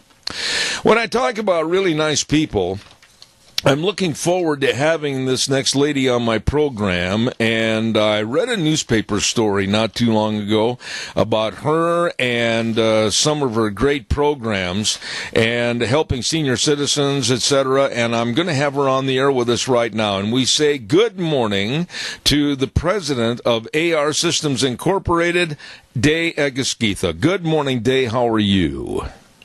I am great. Thanks for having me on, Zeb. Well, no, it's my pleasure, emphatically my pleasure, and I want to hear more, but I don't want to give a great big dissertation on who you are and what you do. I want you to give us a thumbnail sketch of really who you are and what you do. Go ahead, please. Great. Well, actually, I'm from Idaho, and I have been, and born and raised in Glens Ferry, and so it's kind of an Idaho program that we do, but I do have the privilege to teach all over the country. So in 2017, we formed a Idaho-based family foundation called the Patient Financial Navigator Foundation. And since then, we have been hosting and doing a great many community outreach education with our mission statement to transform the hassle factor in healthcare through education. One patient, one family, one employer, one community at a time. So my background, I've been in healthcare. This is actually December starts my 40th year of doing revenue and reimbursement work. So it's all about us teaching and helping people. We're focusing heavily on the Medicare population only because 10,000 seniors are turning 65 every day now. So that was really one of our great community outreach, and that's kind of what you saw, Zeb. But we're also doing employer outreach. We're also doing individual education sessions in the high schools, and we're looking to do some in the colleges. So a great deal of that kind of education is what we're committed to through the foundation. You know, I love it. Now that I'm an old senior, there's a lot of us that maybe don't know the answers. And we have a lot of questions, and we don't know who to go through to find out about health insurance and Medicare, et cetera. Basically, how do you serve these folks? Well, we have partnerships, which are really cool. When we first decided to put together the foundation in the end of 16, I'd already worked in healthcare and with a great many people in the community, but I also, because AR Systems is a national company, we reach out elsewhere. So you kind of start realizing that Twin Falls, Idaho, or Magic Valley, or Idaho is not unique. We have many people who are trying to figure out, with not just their commercial insurance, but like yourself, we're moving into, and myself, closer to Medicare, and not understanding those changes. And then Congress starts talking about things, and then we get confused again or concerned. So we just decided that we could partner. And so what we've done is, and again, we're pretty fluid. We can do most anything. But the boot camps is kind of our branding. And we're hosting community boot camps. And the one this will be our third one for 2018 on Saturday, November 3rd at CSI Fine Arts from 8:30 to 1:30. And this time we have 13 different faculty who are coming together, volunteering their time to teach topics. My specialty is Medicare, so I teach Medicare 101 and the ABCD benefits. But we have great people who are teaching how to pick a Medicare Advantage plan, assistance for seniors, like low-income seniors, there's some help. We have cost to retire. We have tax issues for seniors. We have volunteers from the Office on Aging to help us with scams and what programs they can help. We have Shiva. I mean, pick something. We probably fitness, safety in the home. People have just, all I have to do is ask them. They are such good folks who said, let us help teach. So we have these free boot camps 2 to 3 times a year, and usually these boot camps are focused on the Medicare population. Mm-hmm. Now, our employer outreach is a different issue. These folks are trying to help with their commercial insurance, and we do that a little differently through some employer summits where we partner with the Small Business Development Center, and we teach and bring in other folks to help patients that people understand Idaho-specific healthcare issues as well as how to understand commercial insurance versus Medicare. So, I mean, we're kind of fun in one way because we're so flexible. We can reach out and do whatever. So an employer might call me, the city of Burley might call me and say, you know, could you come and help our employees? We have lunch and learns. I go in and I teach them through while they're having their lunches. And I mean, we've gone into the high schools. Our seniors are trying to understand what it looks like healthcare when they leave home, how to get it into their budget. Some of the high schools are teaching that. So it's just been, what do you need help with, and see if the foundation can either do it alone, or what's been really fun is reaching out to so many different people in our communities who help. We partner with them to bring these free educations to our community. I am absolutely impressed, and I've known this lady for a long time, as a matter of fact, and I did not know that you were so involved in so many different programs of serving the public. I would imagine, I want to pick one segment out here and talk to you a little bit about it. Some of the seniors that maybe have lost their spouse, whether it's man or woman, and the person in that family was taking care of all the bills, paying everything, and understanding about healthcare, et cetera, and all of a sudden that spouse is no longer here, and the other spouse is just sitting back going, I have no clue what to do. I would imagine your services would really be appropriate for them. Well, if we can't help with that, we can network with folks who can, because the Office of Aging, the Office on Aging, has a great many of those kind of programs. And we teach that. I mean, the Office on Aging teaches at every one of our boot camps. And so I sit, and very honest with Deb, I listen to all the cool things they're doing, because the last thing we want to do in the foundation is duplicate what's already being done by folks who are so committed to our communities, like the Office on Aging. So if that person were to call me and ask for help, first thing I do is I walk through their issues with them. But the next thing I do is I think, who else can do this better than I as a foundation, because they're already established. And that's I mean, now might we reach out to Medicaid because there's assistance for low-income seniors. If somebody were to call and say, you know, my grandmother has to go to a nursing home, how is that ever going to be paid? Or like in the spouse situation you just gave, maybe the remaining spouse is not going to be able to live on their own. They're unfortunately, they just can't afford it. So there are programs, but many people don't even know they exist. That's the power of the boot camp. We're bringing all these people. So if they reach out to me, I may be able to help them, or I may be able to hook them up with the right people who can help them. And we're learning that by doing these free boot camps 2 to 3 times a year. You know, your job must be an ever daily change and an involvement and evolvement of what's going on because of the changes in healthcare almost every day, the do's, the don'ts, the possibilities, or the can't have type things. How do you keep up on all this? That's a really good question, Zeb. Since you know me and my family forever, there's a standing joke in our family that Mom will retire when she's bored. Don't think that's going to happen. I think we have to find a different standard for me to look at retiring, which I'd be bored to death probably. I'll tell you what really happens is it does require more energy. I've done this for 40 years. The cool part about staying current is very much the internet. You know, we didn't used to be able to go in and Google a question and see if we couldn't find 5 or 10 different answers. The old days, we couldn't even ask that question without finding a person. So we go from no information to today I can get 5 or 8 sources, and now I got to work through 5 or 8 sources to try to find the answer. And it's almost like, which way do I like it better? I would prefer, very honestly, I love having information, but it is constant, Deb. It never ends. And the problem, of course, is this the best way to do things? We're all trying to discover that. We're talking different things. Those of us in healthcare, we have to stay informed. And that is hard. You're right. It is a constant. But you better love what you're doing because people need our help. I mean, I have family. You have family. They need help. They don't understand this stuff. Yeah. Who do they go to if they can't count on us in the profession to help them? Let me ask you this. I would not even want to underscore the kind of work it takes to stay current. Absolutely. Dave, what about seniors today? You know, from my parents, as a matter of fact, a good example. My dad didn't care about trying to find out the information. He didn't want anything to do with it. Mom, of course, that generation, they really weren't into the computers and seeking the information. So what about the seniors today? Are you finding that they're more well-versed and more prepared for being senior citizens? Or is it kind of chaos? You know, that is probably one of the best questions anybody could ask because it's generational, even within the baby boomers. There's the younger baby boomers, which I'm sure you and I are, the younger baby boomers, but there's the older baby boomers.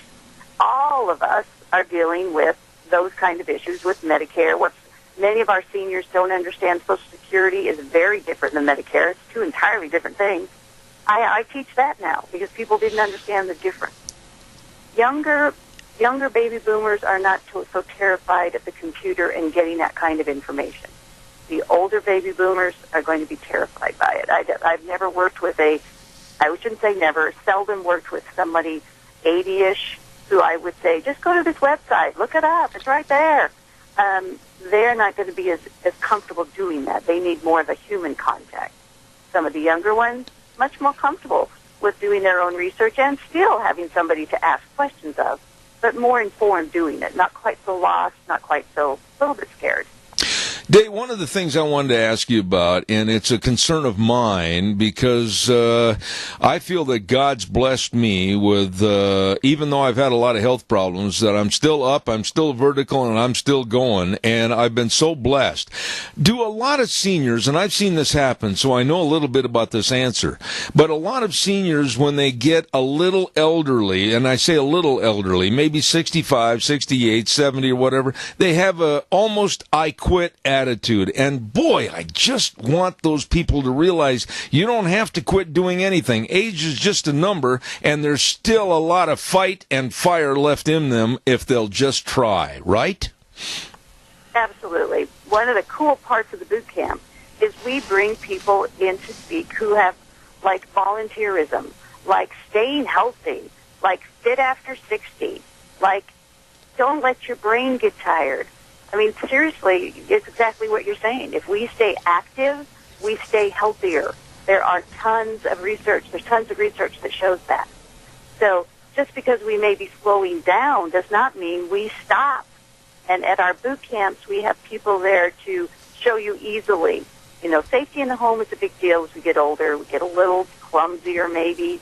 We've got fitness, how to stay fit, and you don't have to jump around and do calisthenics. Just stay moving. And we have a little saying that I love what our faculty have taught me.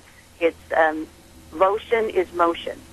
So the more we move, the more our joints like us, and the more our brain likes us. So we talk about that too. We get people excited about how easy it is to stay involved, whether it's volunteer work or just physically moving, so that every part of our body stays energized.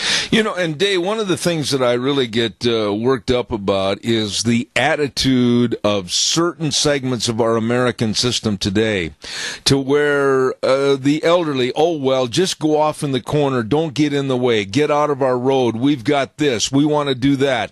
And they basically step over or around the senior citizens. And I think by keeping and maintaining a mindset that we're very important and nobody's going to walk over us, I think it helps get the adrenaline flowing and really keep seniors involved. What's your attitude on that? Yeah, absolutely. The more we stay engaged, and I mean we as, 65 and over, the more we stay engaged, the more we become a presence. You know, when we stop reading, when we stop listening, when we stop staying engaged, people can set you aside, maybe, but not if you're engaged and not if you're staying engaged. You know, the part that it can be exhausting is that piece. Okay, but you're still here and you're still contributing, and there are lots of people out there who would love having a more mature person do, maybe, like I said, this volunteer stuff is amazing, the way we can do leadership, but we can still be working. There's, and I think I shared this with you earlier, that we have more working aged. It's what it's referred to in the Medicare world. The working aged, those over 65. I'm teaching you some of our phrases in healthcare. We have more now than we've had since 1965, essentially since Medicare was created. So what a new climate we have of working people over 65, that they're still adding massive information. Their knowledge is amazing in the workforce.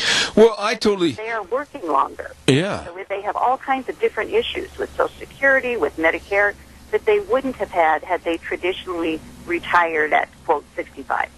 So lots of issues for folks these days that are good, but they might want to get some education. That's another reason why we have the boot camp, to help them. Well, I absolutely agree with everything you said. I'm 71 and proud of it, but I'm not planning on quitting working. I'm not quitting my occupation or my avocation. I want to continue to keep going and growing, and not that I'm trying to make a plus positive out of myself and my own personality. It's just that I have seen in my own family people that all of a sudden, because they reached a certain age, they lost the incentive and the drive, and a year later or so they died. I don't want to become that number, because I still think that there's so much to contribute and there's so much to offer even at a later age. Absolutely. And I'll tell you what's really cool, that I'm a disciple every day of the week at any training I attend. Doesn't matter if I'm a trainer, I'm a student. And one of the cool things that the Office on Aging is teaching us at our boot camp is what happens when we stop engaging. What happens when we just slow down, and the statistics are a little bit scary at how rapidly we die. Yep. And it's terrible. I mean, I hate to see those things. I'm like, what happened? We stopped engaging.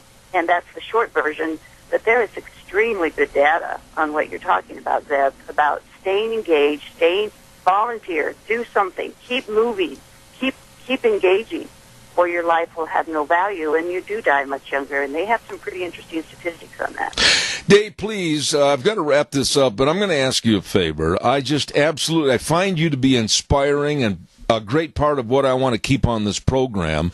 I hope you'll consent to coming back again in the near future. Oh, sure. Can I do a quick plug for the boot camp? I wished you would, because that's what I was going to ask you next. Okay. And by the way, I'd love to come back. And anytime, folks, if you have questions or if you have something, I'm here to help. Because I live in right outside of Hanson. I have my whole life, ever since I moved in from Glens Ferry with my 4 kids. So we live just almost really darn close. Here's the boot camp. It's Saturday, November 3rd at 8:30 to 1 in the CSI Fine Arts. CSI has been a great partner of ours in letting us use their space. And there's a big sign out front, because a lot of people may not know where the Fine Arts is. So we make this easy. We have a great big sign out that says boot camp, so that you'll know you're at the right building. 8:30 to 1 Saturday, November 3rd, CSI Fine Arts, no age limit, everybody's welcome, no pre-registration, no cost. There'll be folks there with all the speakers have little booths so you can talk to them and gather up their information so you know you're never alone, and these folks are more than willing to help you after the boot camp. Dave, if you'd send me an email with all that on there, I'll plug it daily up until the event and make sure everybody hears about it. And I'll look forward to calling you and having you back on the program. Maybe we can do it again before the 3rd so we can give them a mind refreshener on that great event.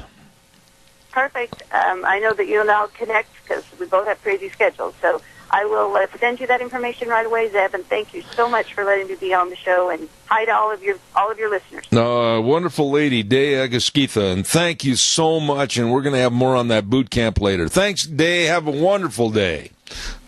Thank you. All right. Guys. God bless. Thank you very much. I've known that lady for quite some time, and she's very, very positive and knows what she's talking about, and we'll have more information. Day Agaskitha, wonderful, wonderful lady, talking about all the different things and facets about seniors and just really enhancing your life and getting up and going and do something. There you go. Right now, I've got to get up and go do something. I've got to get the weather on here. Oh, my. The Phillips, Oaks, Goodwin, Crane and Company, folks, providing accounting services to the Mini-Cassia area for well over 50 years. That's a long time. With the best of tax return preparation, tax planning, business consulting, bookkeeping services, retirement planning. Oh, the list goes on and on. Our good buddy over there, Leiden Crane's been on our program many times, and I want to urge you to get a hold of them today with offices in Burley and Rupert. Don't forget, Phillips, Oaks, Goodwin, Crane and Company. And right now, here's Gina with the weather.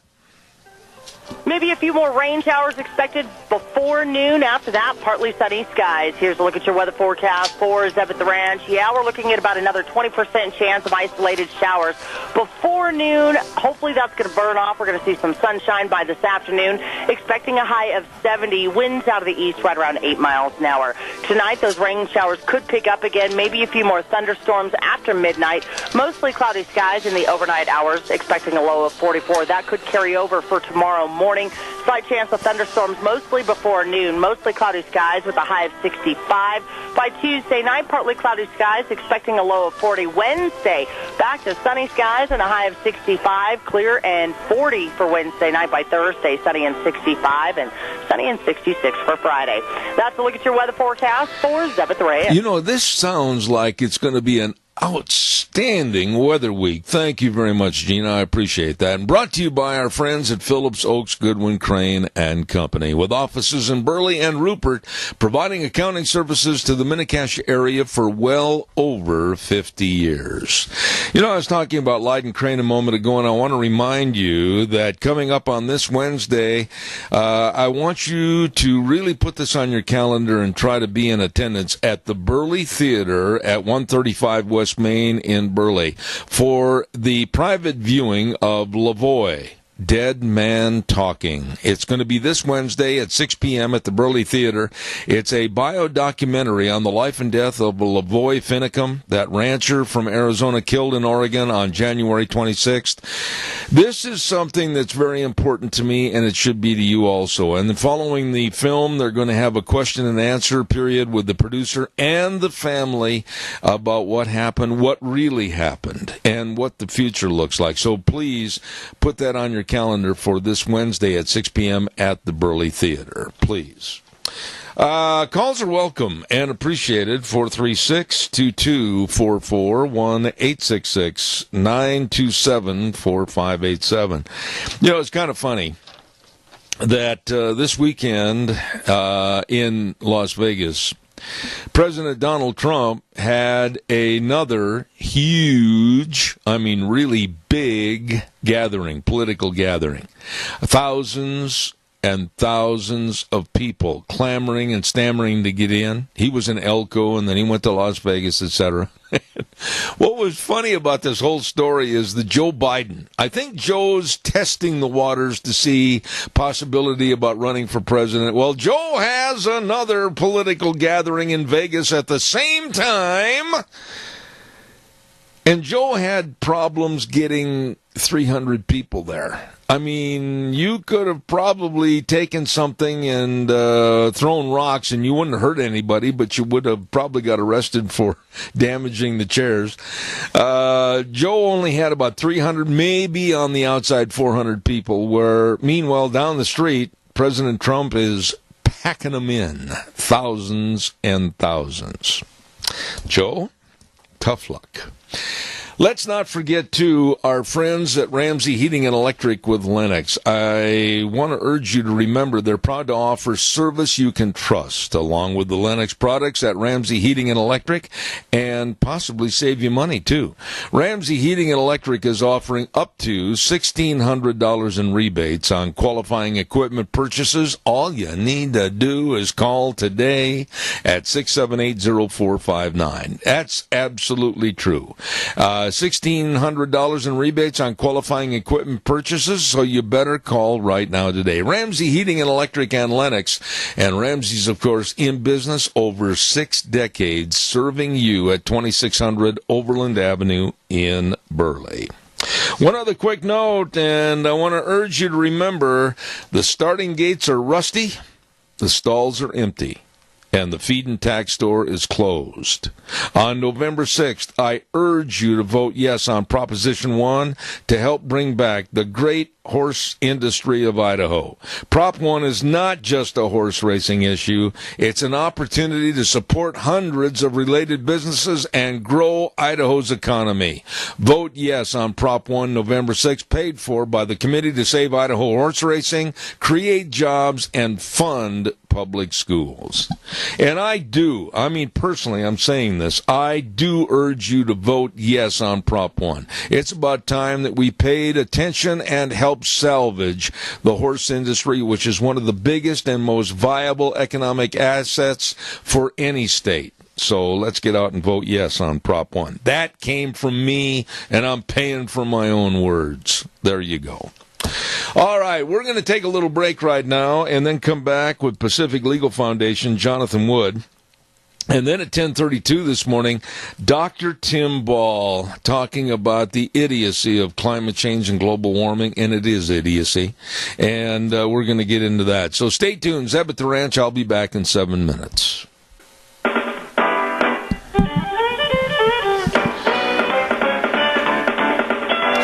Oh, good morning. Good morning. What a beautiful day outside it is. Zeb at the Ranch. And, of course, I'm Zeb Bell with our major sponsor, your Magic Valley Les Schwab Tire Centers. All 7 locations serving you, and they've got a great big fall tire sale going on right now. Stop in and see all 7 locations serving you. Don't forget, too, some of our great advertisers, Burley Physical Therapy and Rehabilitation at 1263 Bennett Avenue, Suite 2 in Burley, helping you get back to being you. We're going to have our guest in just a moment. Between sucking on this cough drop and trying to curtail my cough, bear with me, please.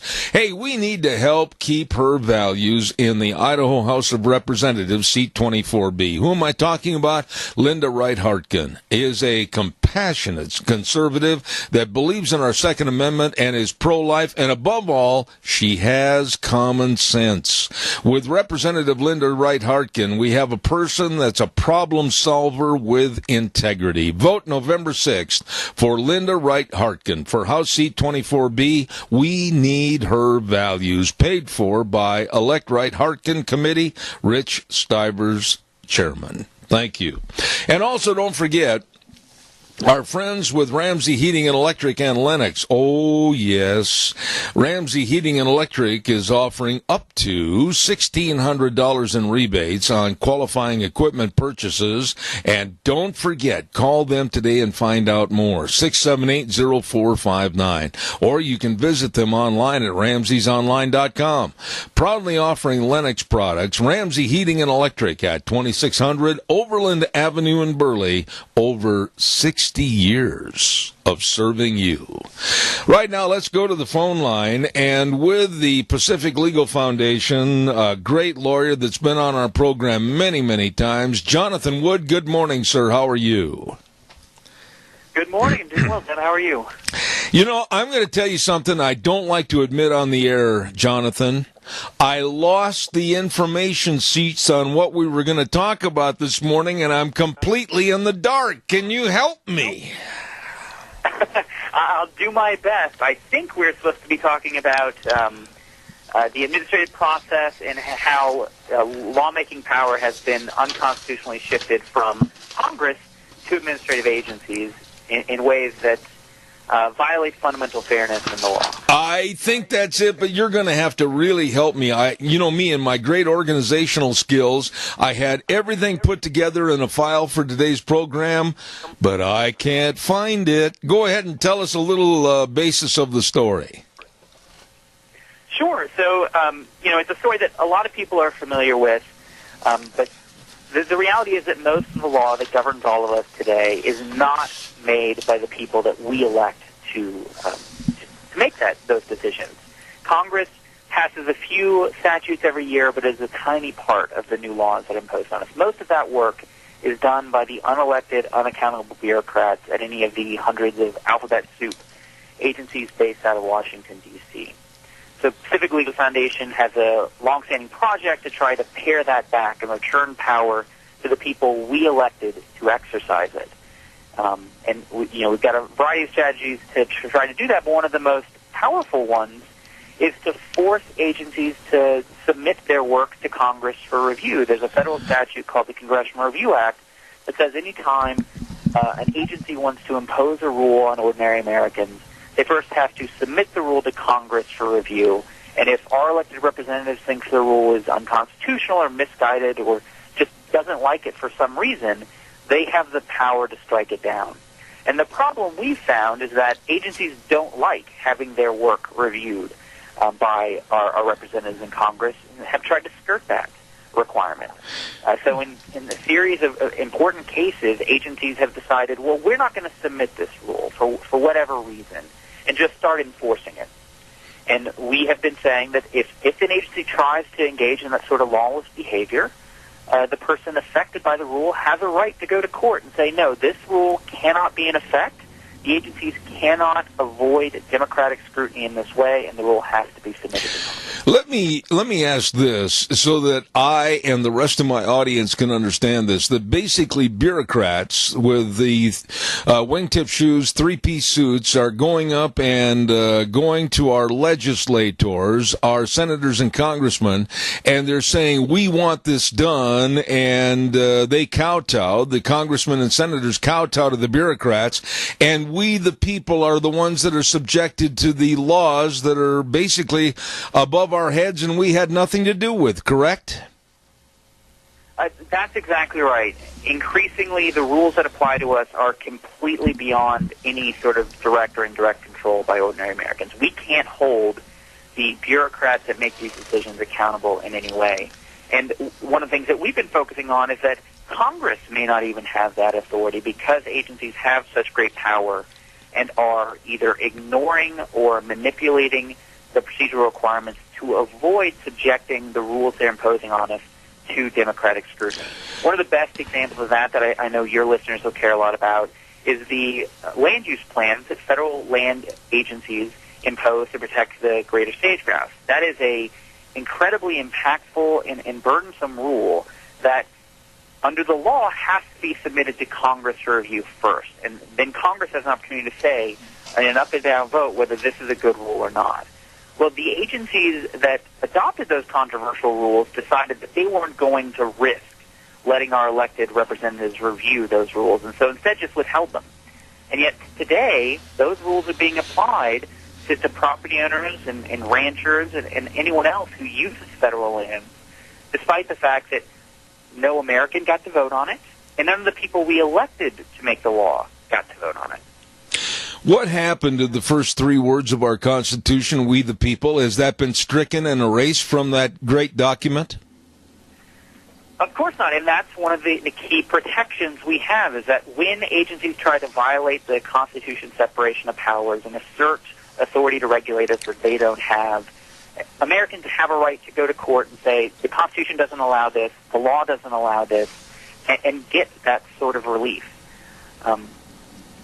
Getting there is, of course, a long-term struggle. It took decades for the progressive community to establish that agencies could have this power and to create a space where agencies could be so aggressive. And it's going to take time to pare that back, but the Constitution is the strongest tool we have to try to provide that resistance. Let me ask you, on behalf of the Pacific Legal Foundation and the great work that you and all the other attorneys do for us, the common citizen, how much of this travesty is in effect that basically we should start asking questions about and try to get revoked?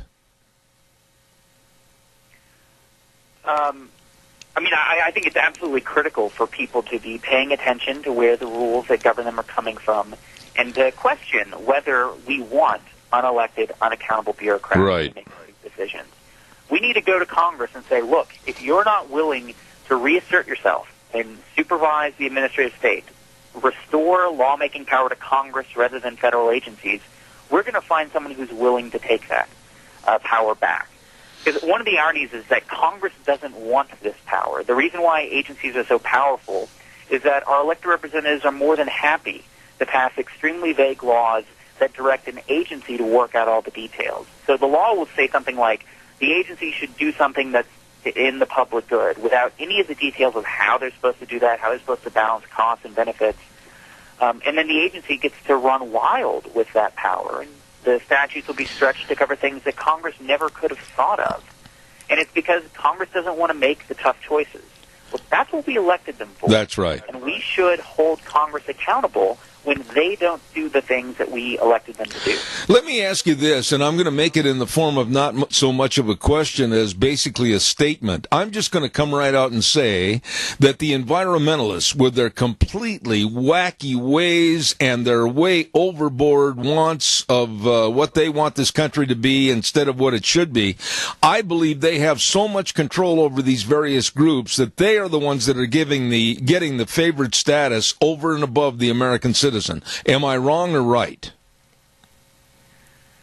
It is hard to say whether environmental groups actually benefit from that system. I mean, one of the things about restoring the power to our elected representatives in Congress is that if environmentalists are politically powerful and influential and have the votes, then they may be better off with Congress making these decisions than unelected, unaccountable agencies.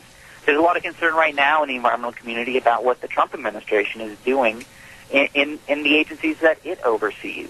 So in the long term, I think everyone's better off, regardless of what their political preferences are, if these decisions are made by people that we get to control, that we can vote them out if they do the wrong thing. You don't have that option when administrative agencies get to make all these decisions. But how do we go about cleaning this mess up, Jonathan? Is it beyond hope, or through organizations and great groups of attorneys like the PLF, is there hope at the end of the tunnel that we can change this? Where are we at right now? Absolutely. It will take time.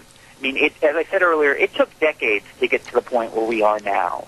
But increasingly people are paying attention and recognizing that this isn't the system that our founding fathers envisioned when they wrote the Constitution. They didn't want one person to have the power to write the law, interpret the law, and then enforce it against us. They didn't want those powers combined in that way, and yet that's what we have. So I think it will take litigation by groups like Pacific Legal Foundation to vindicate the constitutional rights of property owners unfairly punished under regulations like this, and that's exactly what we're doing in the Sage-Grouse case, to force that rule to be submitted to Congress. It will require citizens to pay more attention and to urge their elected officials to reassert themselves and start paring back the administrative state. And we've seen proposals about how to do that. There's a bill before Congress right now called the REINS Act, which would say that agencies aren't allowed to issue any rule that would impose significant costs unless it is first affirmatively approved by Congress. The way the law works now is that Congress has the power to disallow a regulation, but it has to affirmatively act to do that. This would switch it so that the agency can't do anything on its own. It has to first go to Congress and get it to affirmatively approve the regulation before it can be imposed. And that would do a ton to restore power to our elected representatives in Congress and to limit the power of federal agencies. I can see that this current administration, the Trump administration, much more friendly towards we the people, but boy, looking ahead from 2020, in case there's an upset and we don't have this administration carry on for another 4 years, we could be in trouble with a very liberalized presidency and throw everything backward instead of forward. Am I wrong or right? That's actually the reason why these sorts of reforms are so important and should matter to everyone regardless of their political preferences. So if you like the Trump administration, you should prefer to see Congress making these decisions in ways that are similar to what the Trump administration would do. And if you don't like the Trump administration, you should be concerned that those unelected, unaccountable bureaucrats have so much power. And when the presidency shifts, you should still have those same concerns. In the long term, we're all better off if the rules and laws that are being imposed on us are passed by people we select than if they're made by bureaucrats that we have absolutely no ability to control. I totally agree, but I will make one final statement here, kind of a statement in a form of a question somewhat, that our paid politicians, the congressmen and the senators, it's about high time that we all, regardless of the party affiliation, demanded better of them and a better intelligence program from them on reading and understanding the issues instead of just passing the buck. I think that's exactly right, and that's the dynamic that's given us the problem. Congress is more than happy to pass really vague laws that can win votes while deferring all of the details and hard choices to the agencies. So it starts by holding our congressmen and senators accountable and saying, no, we expect more from you. And they should have the resources to make those decisions. One of the shortcomings right now is that Congress doesn't have expertise. It doesn't have the staff to consider difficult policy or scientific questions. The agencies do. Well, we need to revert some of those resources back to Congress. They're supposed to be making these decisions. They should have the staff needed to do it. Jonathan, you always do such an outstanding job of explaining the various stories, etc. Now, how can people follow this and Pacific Legal Foundation? The easiest way is to go to our website, which is pacificlegal.org. You can also find us on all the major social media sites. So, for instance, our Twitter handle is @PacificLegal. Jonathan, come back soon. Thank you so much for being on the program this morning. Thank you for having me. God bless. Thank you. Jonathan Wood with the Pacific Legal Foundation. And boy, what he said is really true. It's about high time that our elected officials, instead of passing the buck to bureaucrats, they, the politicians, started reading, understanding, and then helping us, or better put, we the people. I've got a whole bunch of time here for a reason. I cut short that segment because I've got some public service announcements I need to make, and they're time sensitive, so we're going to get into that in just a moment. I want to remind you, too, about A Child's World. Now, they sponsor, of course, Cassia County School Days on our program on Thursdays at 10:10. And, of course, A Child's World at 1308 Overland in Burley. All kinds of new arrivals daily of new clothes from newborn to size 16, and very reasonably priced and very well made. And don't forget, too, they've got all the Cherokee scrubs and the shoes. They've got everything over there. Games, toys, puzzles, furniture at A Child's World. 1308 Overland in Burley, bringing you Cassia County School Days on Thursdays on Zebeth Ranch at 10:10. And we also want to urge you to remember a wonderful place. This is really a wonderful place, and I want seniors to be aware of this. Syringa Plaza, a lovely and affordable senior community in Burley. Key word there, community. Syringa Plaza serves low-income seniors who want to maintain an independent living status with or without assistance. And they've got so many different opportunities for you. They've got the beautiful one-room apartments, bedroom apartments with kitchen and electric ranges, refrigerators, emergency call system, ample community space to visit and enjoy each other's company. All utilities are provided. All of this and more for seniors at Syringa Plaza. As I said, a lovely and affordable senior community in Burley. Number to call, 677-4204, and they're located at 626 Elba Avenue in Burley. Don't forget that. Really nice people. Now, let's go through some of the public service announcements that I need to get on the air this morning. First of all, a gentleman by the name of Peter Gallo, qualified lawyer, is going to be talking about corruption inside the United Nations Thursday this week, October 25th at 7 p.m. at the College of Southern Idaho, Taylor Building, room 276, and that's at 315 Falls Avenue in Twin. Put that on your list. Absolutely very important. Then I want to remind you that First American Title Company at 417 North Overland in Burley is having their annual sock drive. That's right, sock drive. For the month of October, all donations will be given to the Mini-Cassia school districts for families in need. Anybody interested in donating can drop off socks at the office of First American Title Company or call them at 878-4772. There you go. That one's out of the way. Now, let's see what else we got here. I got to find my list. I apologize for being a little bit unorganized on this morning. Here we go with another event, and it is... I'm stuttering and stammering because I can't find it. The annual Christmas dinner. Wow, that's coming up a lot later, so we'll kind of talk about that real quick. Minidoka County Senior Center is going to have their annual Christmas dinner on December 1st at 6 p.m. Come enjoy shrimp and filet mignon. Woo, I will. That sounds like a real keeper.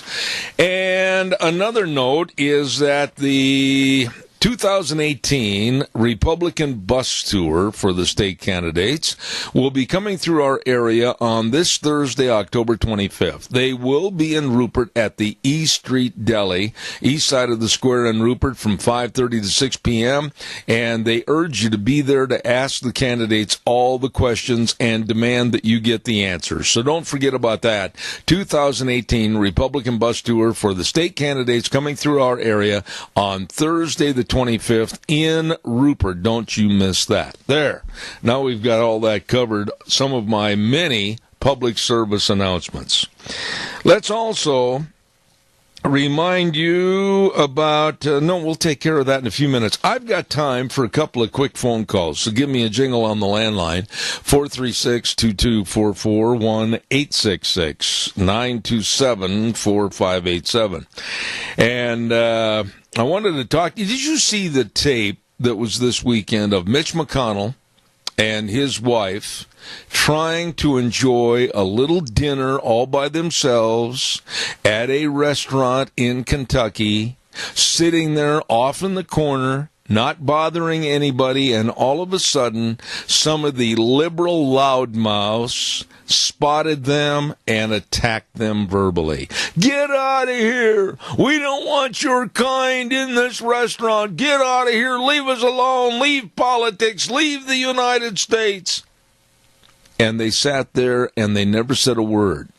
Well, very, very quickly, others in the audience, instead of chiming in with the hate speech and the rhetoric of these liberal loons, they stood up and denounced the people that were causing the problem. You get out of here. You're not welcome here. And pretty quick, the perpetrators that were after Mitch McConnell and his wife, they basically packed up and adios. It was refreshing. Very refreshing to see decency prevail And people stood up, whether they agreed with Mitch McConnell and his politics or not, doesn't make any difference. They stood up and they said, leave them alone. They're trying to eat dinner, have a nice evening out, leave them alone. And basically the left loons left Dodge City. That was it. It's about high time. Some people anywhere and everywhere would stand up for what's right and what's decent. Let's see, what else have we got to do here? Totally a lack of education. Alexandria Ocasio-Cortez is showing this. The more she's on the news, the more faux pas she makes with a complete lack of education about this country, about its values, about its Constitution, and about us. This woman is absolutely garnering a lot of media attention on her politics as being leftist and socialist, and they seem to be aiding and abetting her in her campaign. I don't understand it. It's absolute stupidity, ungratefulness. This woman has had all the benefits of living in a wealthy society with wealthy parents, growing up in wealthy conditions, and now turning around and basically condemning and damning the country that gave her all these blessings. Does not make sense. So all the more reason I urge you to go to the polls and vote November 6th. And I urge you not to vote for anything connected to the Democratic Party. Some might say, oh, well, so-and-so is a good old boy, or so-and-so is a good old girl. I don't want to see any Democrat get elected anywhere. I don't care if it's dog catcher or if it's to the United States Senate. I don't want them to succeed. Please help me in my thinking, and let's not put anything in there that's going to create more chaos and un-American activities. We're going to take a little break. Send it over to Wheels. By the way, how in the world are you this morning? I haven't had a chance to hardly visit with you. Are you doing good over there, old buddy? You know, I am doing good over here. I got your email, of course, for the radio ad for Prop 1. I'm going to have that in today. Okay. And, can we do it? Can we do it at the end of this hour? The next hour? Yeah. Okay. I'm going to have Gina help me create the hotkey for it. All right. So you can play it. And another thing, are you going to be in attendance quickly at our Halloween costume party this Thursday at Denny's? Of course, how can I not? It's going to be exciting seeing who comes in with the wackiest costume, and I'm going to leave it at that because that's good for radio. All right. Now, but did you say that you're going to dress up or not? That I'm going to keep for you to guess. All right, buddy. Hey, listen, good to have you on the program. Thanks much. We're going to turn it over to you now for the next 3 or so minutes. We'll be back in just a few with more of our great guests on Zeb at the Ranch. And now, back to Zeb at the Ranch on AM 1230 KBAR. To reach Zeb, call 436-2244 or toll free 1-866-927-4587. And now, here is Zeb Bell. Thank you very much, and we're going to have our guest on the air in just a moment. And don't forget, we need to keep this lady's values in the Idaho House of Representatives, seat 24B. Who am I talking about? Linda Wright Hartkin is a compassionate conservative that believes in our Second Amendment and is pro-life, and above all, she has common sense. With Representative Linda Wright Hartkin, pardon me, we have a person that's a problem solver with integrity. Don't forget to vote November 6th for Linda Wright Hartkin for House Seat 24B. We need her and her values at the state representatives. Paid for by Elect Wright Hartkin Committee, Rich Stivers, chairman. Right now, we're going to get ready to find out more about this gentleman and his book. And by the way, before I get started, I want to say that it seems like the left right now, prior to the November 6th election, really pulling out all the corks in the bottle to get us to go along with the global warming / climate change philosophy. Oh, the world's going to come to an end. Al Gore standing up at the pulpit saying, we're all going to die. Well, here's a man that's going to dispute that theory, of course. Dr. Tim Ball, author of the book called Human Caused Global Warming, The Biggest Deception man in history. Good morning, Dr. Ball. Good to have you back on the program.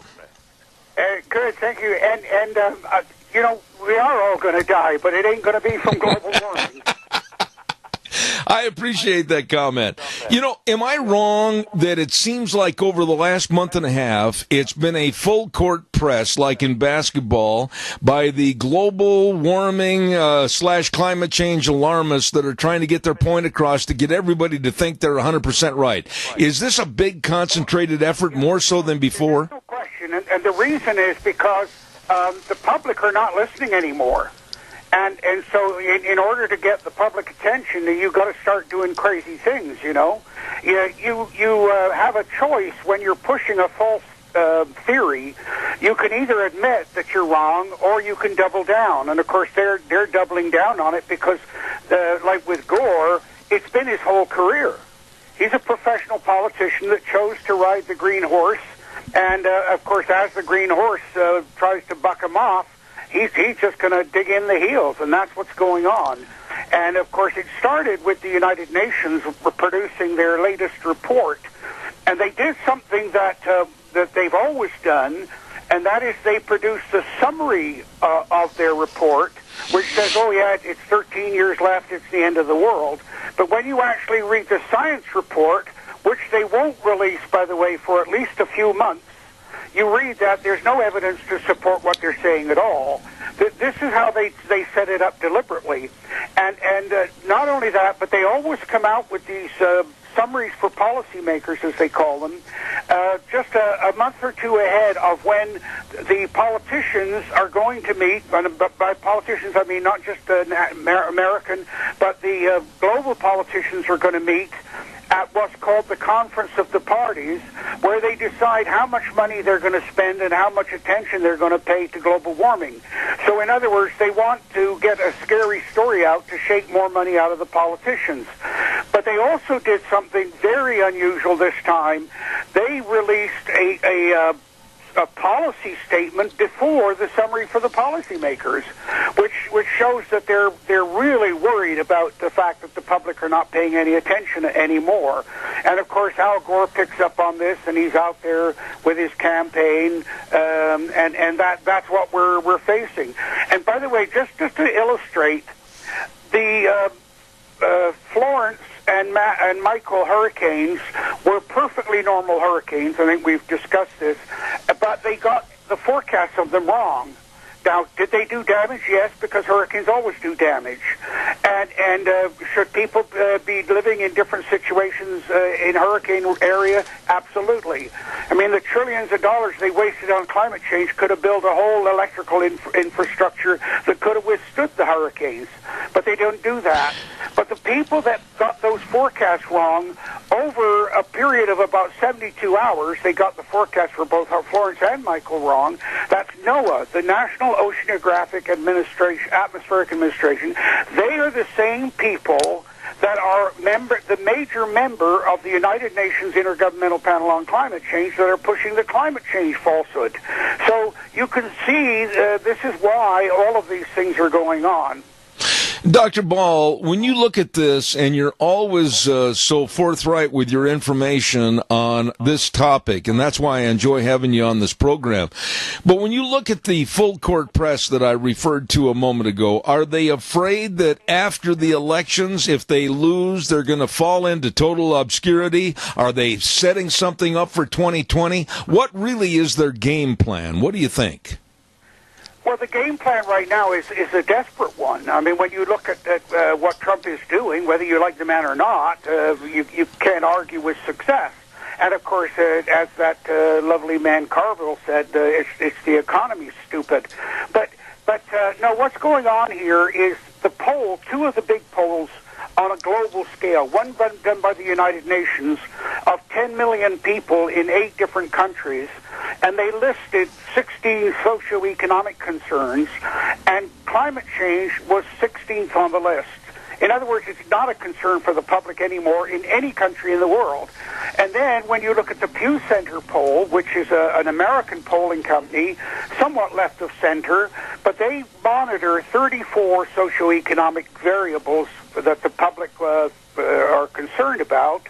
And for the last 6 years, climate change and the environment have been 32nd and 33rd out of 34.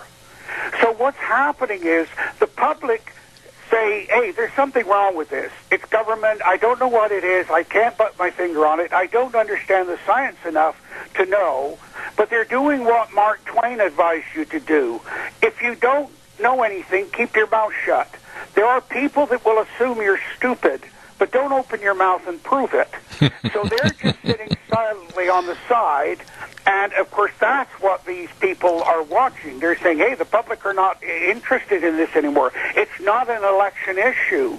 And so this is what's happening. And of course what you're not hearing reported, even from the Trump and the Fox people, is the cutbacks that have gone on at the EPA. I mean, they've reduced the staff there that are working on climate change by 40%. They've reduced the funding to support the climate change research, which was all directed to prove that humans were causing it, none of it to prove that it was wrong. And so these changes are having a great impact. And as you see the funding dry up, then you'll see all of the rubbish disappear that was totally funded by government. And by the way, if people want to find out how much the American government spent, Joanne Noble, an Australian reporter, wrote a book on it. And she estimated that just in government departments at the federal level, it was $70 billion over about a 5-year stretch. So, of course, you take the funding away, and that brings the whole thing to a grinding halt. Dr. Ball, there was recently I scanned the dial of all the TV stations, cable networks, etc., after the Hurricane Michael had hit the coast, and I was really surprised that some of these very liberal media hoax newscasters were saying, thanks, Donald Trump, this is your fault that it was so devastating because you didn't go along and help with global warming. How in the world could the President of the United States, please inform me, be in charge of the weather as far as the severity of a hurricane? Well, of course, what he could do is silence the hot air coming from the Democrats. But beyond that, what's going on there is that they're blaming him for getting out of the Paris Climate Agreement. And I have to a disclosure here. A year ago, October, I was invited to Washington to be part of a group called Cooler Heads, which was set up by the Trump organization. Well, they were co-opted by the Trump organization to what to deregulate at the EPA. And most of the major deregulations have gone on at the EPA. And the question we were asked was, well, what should Trump do? And we said, look, the science is wrong, and we can give you the scientific evidence to show that, but you will discover that only about 15% of the American population, and this is true, by the way, across the world, but only about 15% of the population are scientifically literate, that the 85% won't understand what you're talking about. And you saw a brief example of that when Mark Levin had Patrick Michaels on his program last night. Mm-hmm. And he kept saying, well, you have to put that in layman's terms for me. So what we told Trump was, don't try to argue it on the basis of the science, because the public won't understand. But not only that, but you'll get tripped up very quickly and very easily. And Leslie Stahl tried to do that when she interviewed him on the 60 Minutes. And she presented him, and she does what they all do, and that is they present a false premise. And her false premise was, Greenland chunks of ice are falling off, and this will raise sea level. Well, that is so much rubbish that you don't even know where to start with it. But that was an attempt to tackle him on the science of it. What we told him to do was, look, what you're known for is getting out of bad deals. The Paris Climate Agreement is a bad deal. That's how you get out of it. And what happened was that they came back to us and said, well, Ivanka wants him to sign it. And we said, show her the deal. And he showed her the deal. And, of course, Ivanka's a good businesswoman, said, no, get out of it. That's what they're blaming him for. They're saying, because you didn't sign the Paris Climate Agreement, you therefore caused these hurricanes. Well, here's the absolute rubbish of that even if we took every human off the planet completely except for one, leave one behind, and then measure the change in the level of CO2 in the atmosphere, that woman would not be able to measure the difference in atmospheric CO2 with all of the humans gone. That's how little we contribute of CO2. And so, of course, that's why we urged him to go with the bad deal, and that how the Paris Climate Agreement wouldn't change anything. Dr. Ball, I've only got a matter of about maybe 6 or 7 minutes left, and there's other issues I want to discuss on this global warming / climate change hoax. One of them being, I was reading a story the other day I want you to comment on that said basically all the wind turbines can create more of a challenge in trying to keep temperatures down because of the air circulation and the warming caused by these air turbines. So basically, the whole thing's falling apart. Well, there is fractionally some truth to that. The wind turbines, of course, create turbulence, and this is why they have to put them so far apart, or they put them all in a line, because if you have turbines around turbines, they cause turbulence and destroy how the effectiveness of each turbine. Right. And so, in order to generate 1,000 megawatts of power, which a small coal burning station would produce, they have to cover something like 10,000 acres of land.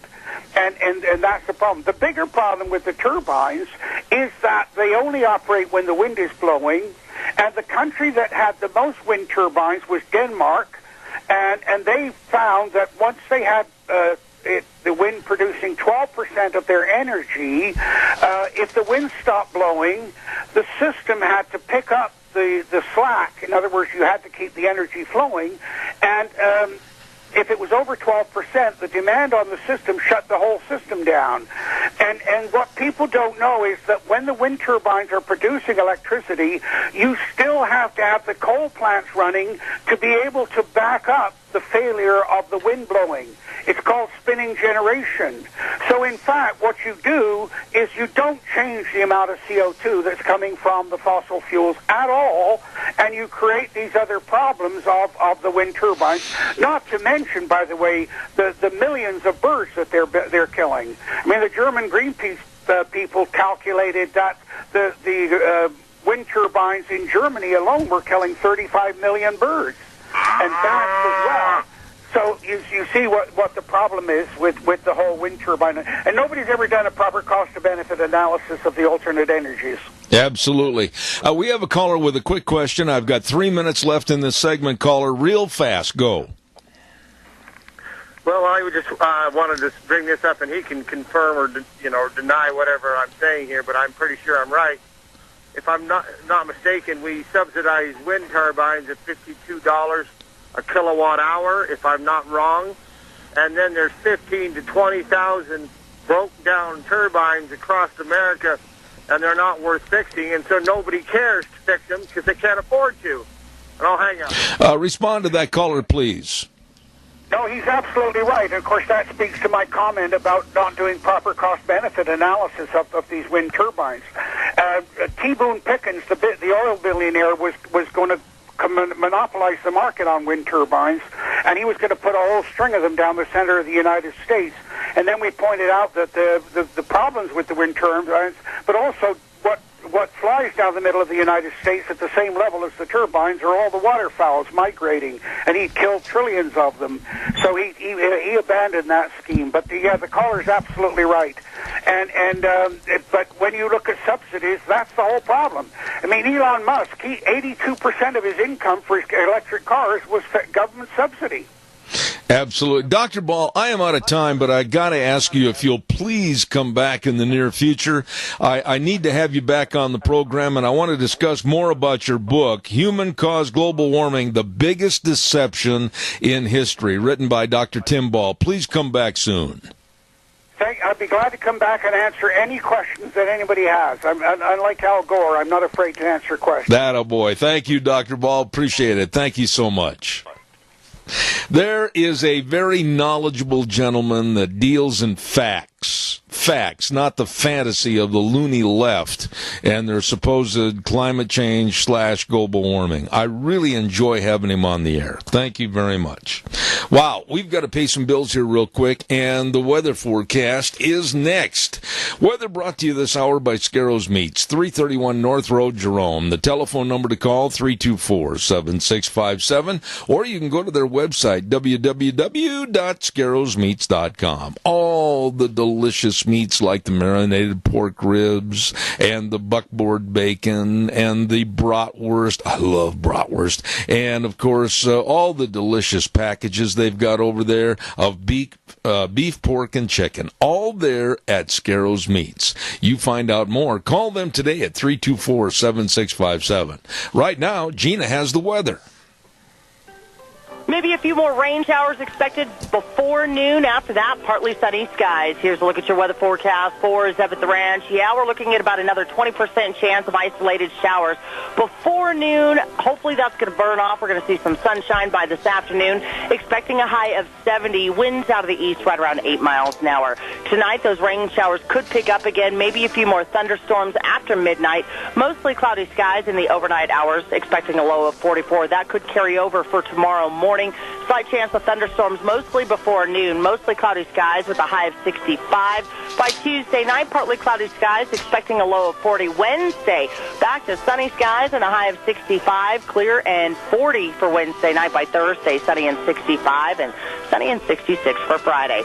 That's a look at your weather forecast for Zeb at the Ranch. Oh, Gina does a great job on that weather. We appreciate her. And Scarrows Meats, the sponsor at 331 North Road, Jerome, and they are changing the way we eat one delicious bite at a time. Call her real fast. I've got about a minute. Go ahead, please. Okay. Is there any hard and fast rules for this contest that's coming up on your... You mean the Halloween costume party at Denny's on Thursday? Yes. You have to be present to win, or can you submit a picture? No, you've got to be present to win. I'm not going to take a picture. You've got to be there to embarrass yourself in person. Well, I can't be there. I've got a family funeral coming up. Oh, I'm sorry. I tell you what we will do. We will take your picture, and I promise you that we will laugh at it. Well, I want to leave it to the masses to see if it's okay if I do it by pitch. Actually, you have been really good at supplying entertainment to the Lunch Bunch for quite a period of time. Every time you walk in wearing shorts. Well, it won't be in shorts this time. Oh, my goodness. Please say there'll be more. What we'll do, though, we'll send a picture of my wife and I, and then you can take a vote at the deal. Actually, out of sympathy for the situation, I might go ahead and just buy your lunch the next time out of sympathy. Okay, we can do that. But All right. We'll still send a picture so you can have fun with it. How's that? Hey, listen, Doug, God bless you, man. I'm looking forward to it. Okay. Thank you much. Once again, that's a good time to remind everybody, this Thursday at Lunch Bunch at 11:30 at Denny's, 611 North Overland in Burley. It's going to be the Zeb Lunch Bunch. We're going to have a Halloween costume party and contest. And we want to thank Stoats Equipment Company for their donation to our costume prizes, along with Lee's Furniture, Jeff and the crew, and Tires West. Randy over there at Tires West Les Schwab. They've all helped with the prizes for the best male costume, best female costume, and the best mask. It's going to be a lot of fun. And we're also going to have a lot of door prizes from, of course, Walmart, Smith's Foods, Hanson Mortuary, Stokes Groceries, Doug Martin, and Denny's. All of this and more this coming Thursday at 11:30 at Denny's Restaurant. Wheels, let me ask you real quick. Do you have our good friends with Prop 1 ready to go? I don't, but okay. I'm going to have it done here soon. For tomorrow. Okay, buddy. Well, listen, I'll take care of it right now. I urge everybody to vote yes on Prop 1. Save Idaho horse racing and help our economy grow. Yes, voting yes on Prop 1 will bring back and create hundreds of good-paying jobs and help the growth of Idaho's equine-related businesses. It's time right now to return the horse industry of Idaho to be one of our leading agricultural businesses. Please don't be swayed by the nonsense and the misrepresentations and the lies that are going on against Prop 1. Vote yes on Prop 1 November 6th. Paid for by the Committee to Save Idaho Horse Racing, Create Jobs, and Fund Idaho Public Schools. Oh, my goodness, we're almost out of time here this morning, and I also want to remind you about our dear friends at your Magic Valley Les Schwab Tire Centers. Holy buckets, I'm running late. They've got a great big fall tire sale going on right now. Now, whether you need tires for your car, they've got them. Whether you need tires for your pickup and SUV or your trailers, they've got them. All these tires, all the different sizes, all the different tread designs, many of which are on sale for you right now. So save money, get in there today and check it out at any one of the 7 locations of your Magic Valley Les Schwab Tire Centers. I urge you to stop in and also have the best of brake service by highly trained technicians, front end alignment, shocks and struts, batteries, all of this and more, with Lane and Rupert, Dave on Blue Lakes and Twin, Mike and Buell, Mike and Jerome, the Twist family and Paul, great family, Daniel on Poline and Twin, and Randy on Overland and Burley, the best. Your Magic Valley Les Schwab Tire Centers.